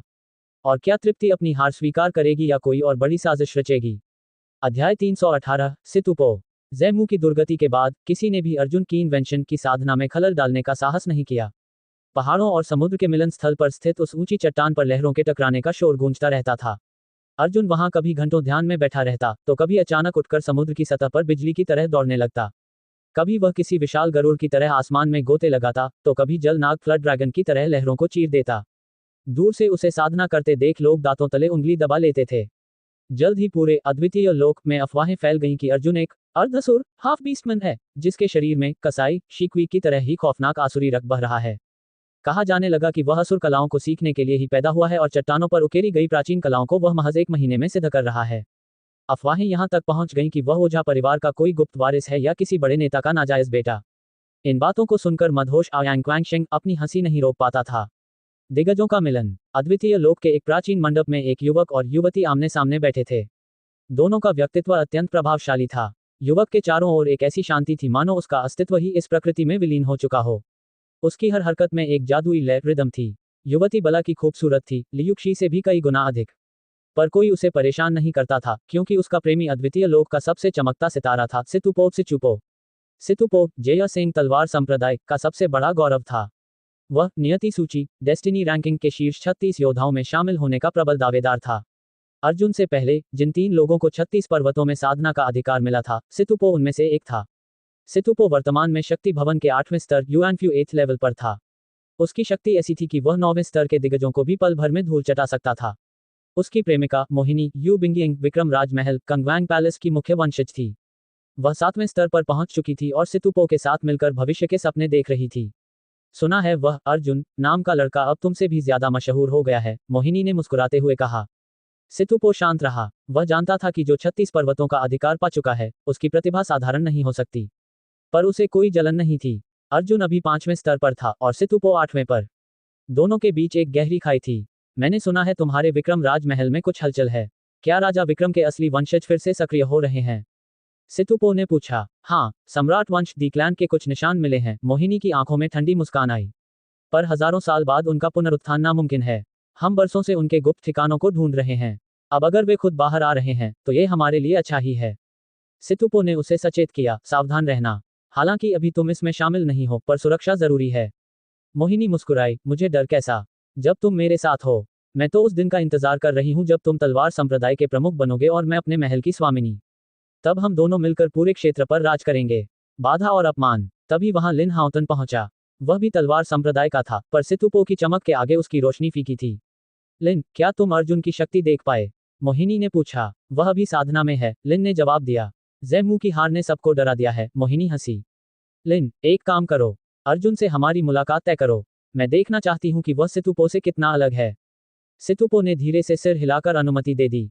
खबर आग की तरह फैल गई कि मोहिनी अर्जुन की परीक्षा लेना चाहती है। उधर अर्जुन को इन सब बातों की कोई खबर नहीं थी। 1 महीना बीत चुका था। वह अपने स्वप्न लोक में साधना कर रहा था। उसके भीतर की आसुरी शक्ति भवन डेमोनिक कॉमैंशन अब फटने को तैयार थी। वह ब्रेक थ्रू के करीब था। अर्जुन, दूर चट्टान पर खड़े लिन हाउतन ने आवाज दी। अर्जुन साधना में इतना डूबा था कि उसे कुछ सुनाई नहीं दिया। ये लड़का तो घमंडी निकला, लिन के साथियों ने उकसाया।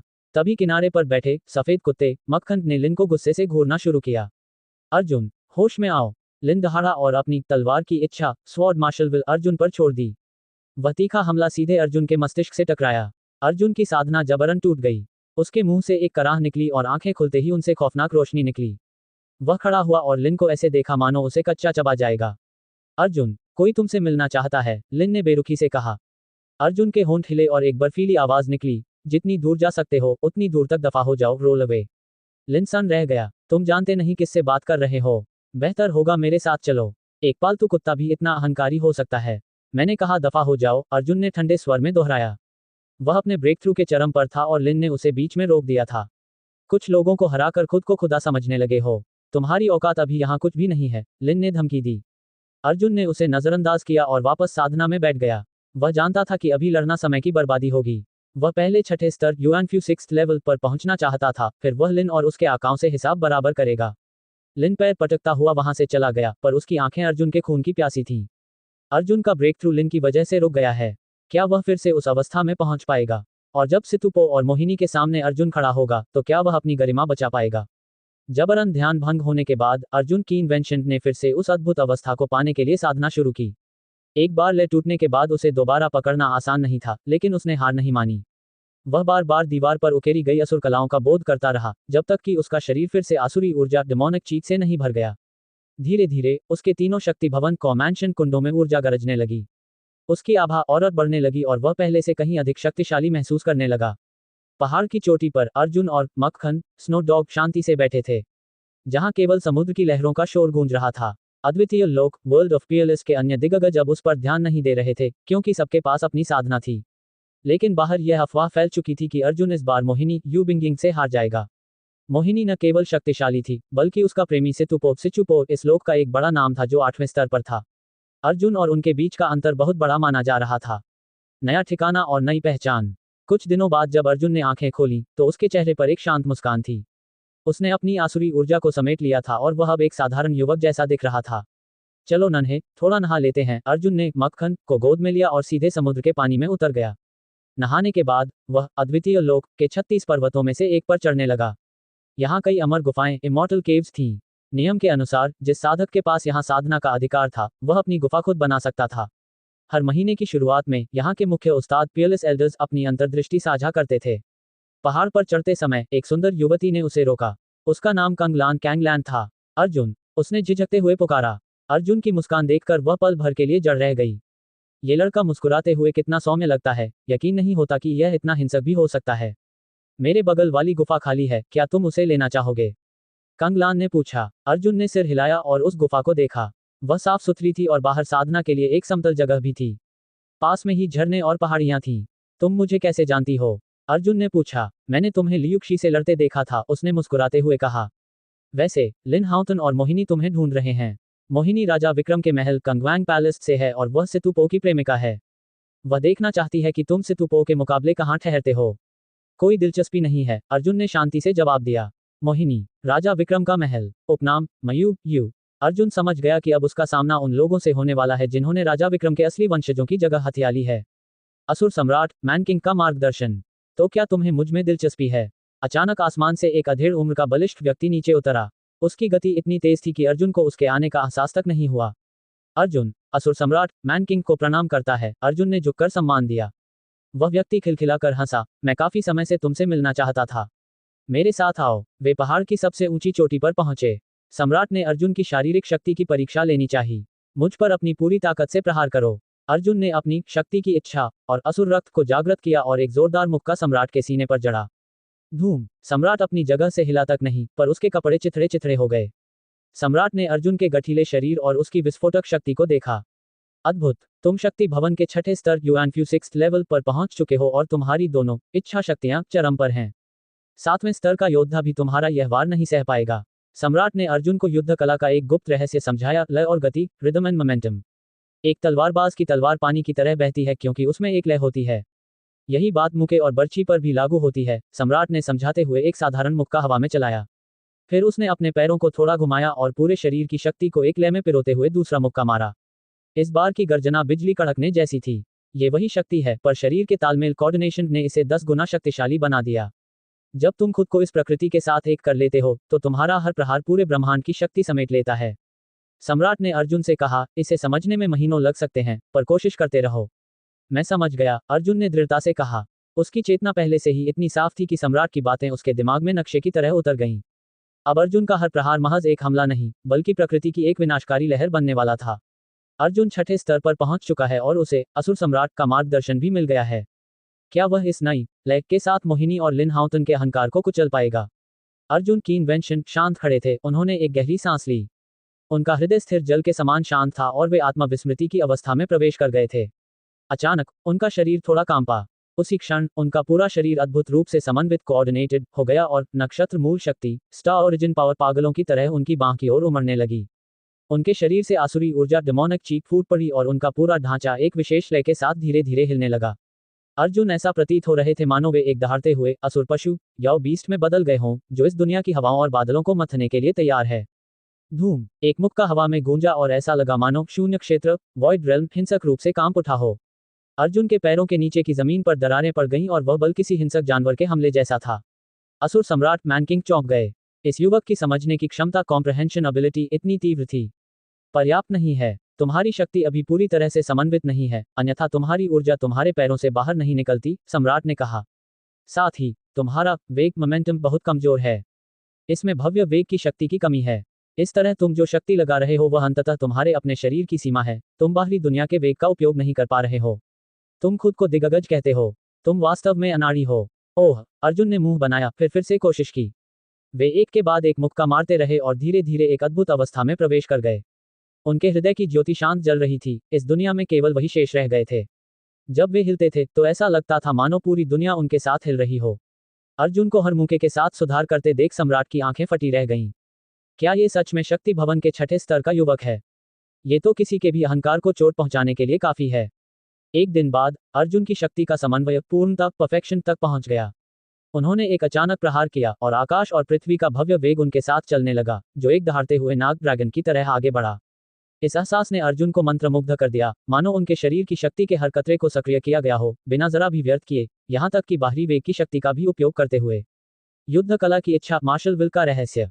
ठीक है, सम्राट की आवाज आई। अर्जुन रुके और मुस्कुराते हुए बोले, वरिष्ठ, क्या मैंने कुछ प्रगति की है? ठीक ठाक है, सम्राट ने सिर हिलाया। अर्जुन की शरारती मुस्कान देखकर वे आगे बढ़े और सीधे उनके सिर पर एक चपत लगा दी। अर्जुन शर्मिंदा होकर उन्हें देखने लगे। क्या देख रहे हो? अगर यकीन नहीं है तो लड़ो, सम्राट ने हाथ कमर पर रखकर कहा। तुम ऐसी छोटी सी बात समझकर मेरे सामने इतरा रहे हो। अपनी इस मामूली शक्ति के साथ क्या तुम जानते हो कि युद्ध कला की इच्छा, मार्शल विल क्या है? क्या तुमने कभी युद्ध कला के आशय, मार्शल डाउ इंटेंट का सामना किया है? सम्राट ने समझाते हुए कहा, तुम्हारी शक्ति की इच्छा, विल ऑफ फोर्स ने अभी केवल पहले क्षेत्र, फर्स्ट रेल्म को समझा है, जो शक्ति का मूल आधार है। अभी ये केवल चरम ट्रांसेंडेंट स्तर पर है। इसके बाद पूर्णता, परफेक्शन आती है। यदि तुम शक्ति भवन के 8वें या 9वें स्तर तक पहुंचते पहुंचते इच्छा के दूसरे क्षेत्र, सेकंड रेल्म को समझ सको, तो तुम अजेय हो जाओगे। दूसरा क्षेत्र इतना शक्तिशाली है? अर्जुन ने उत्सुकता से पूछा। बिल्कुल, शक्ति की इच्छा को कमजोर मत समझना। यदि तुम पहले क्षेत्र में पूर्णता प्राप्त कर लेते हो तो तुम्हारी शक्ति 16 गुना बढ़ जाती है। कल्पना करो, तुम्हारे स्तर का कौन सा योद्धा तुम्हारा एक मुक्का सह पाएगा? तुम उसे एक ही प्रहार में मिटा दोगे। सम्राट ने अर्जुन की ओर कदम बढ़ाए। उनकी गति बहुत धीमी थी। अर्जुन ने पीछे हटने की कोशिश की, लेकिन पाया कि उनका शरीर किसी अदृश्य शक्ति से जकड़ा हुआ है। वे 1 इंच भी नहीं हिल पा रहे थे। यह क्या है? अर्जुन के माथे से पसीना बहने लगा। ये शक्ति की इच्छा का दूसरा क्षेत्र है जो मैंने सिद्ध किया है, शक्ति दमन, पावर सप्रेशन। अब बताओ, अगर मैं तुम्हें मारना चाहूं, तो क्या यह एक चींटी को कुचलने जैसा नहीं होगा? अर्जुन का हृदय कांप उठा। वे समझ गए कि अब तक वे केवल भाग्यशाली थे कि उनका सामना किसी शक्तिशाली इच्छा वाले योद्धा से नहीं हुआ था। निरंतर साधना। अगले 2 महीनों तक अर्जुन ने अद्वितीय लोक के विभिन्न पर्वतों पर जाकर साधना की। उन्होंने एक ऐसे उस्ताद से स्वप्न शक्ति, ड्रीम पावर सीखी और एक अन्य वृद्ध से नक्षत्र मुद्रण, डिवाइन इंस्क्रिप्शंस के रहस्यों को समझा। अद्वितीय लोक में अर्जुन को लगा कि यहाँ वर्षों तक साधना करने के बाद भी कोई रुकावट नहीं आएगी। देखते ही देखते 3 महीने बीत गए। एक दिन बाण सम्राट एरो किंग के पर्वत पर अर्जुन, हर्ष फैनलर और भीम छूमैंग एकत्र हुए। कैसा महसूस हो रहा है? हर्ष ने पूछा। वह खुद भी अब छठे स्तर पर पहुंच चुका था। बहुत अच्छा, अर्जुन ने मुस्कुराते हुए कहा। वे अब शक्ति भवन के छठे स्तर युआनफ्यू रेल्म 6th लेवल पर थे। उनकी विस्फोटक शक्ति अब ऐसी थी कि वे साधारण 8वें स्तर के योद्धा को आसानी से धूल चटा सकते थे।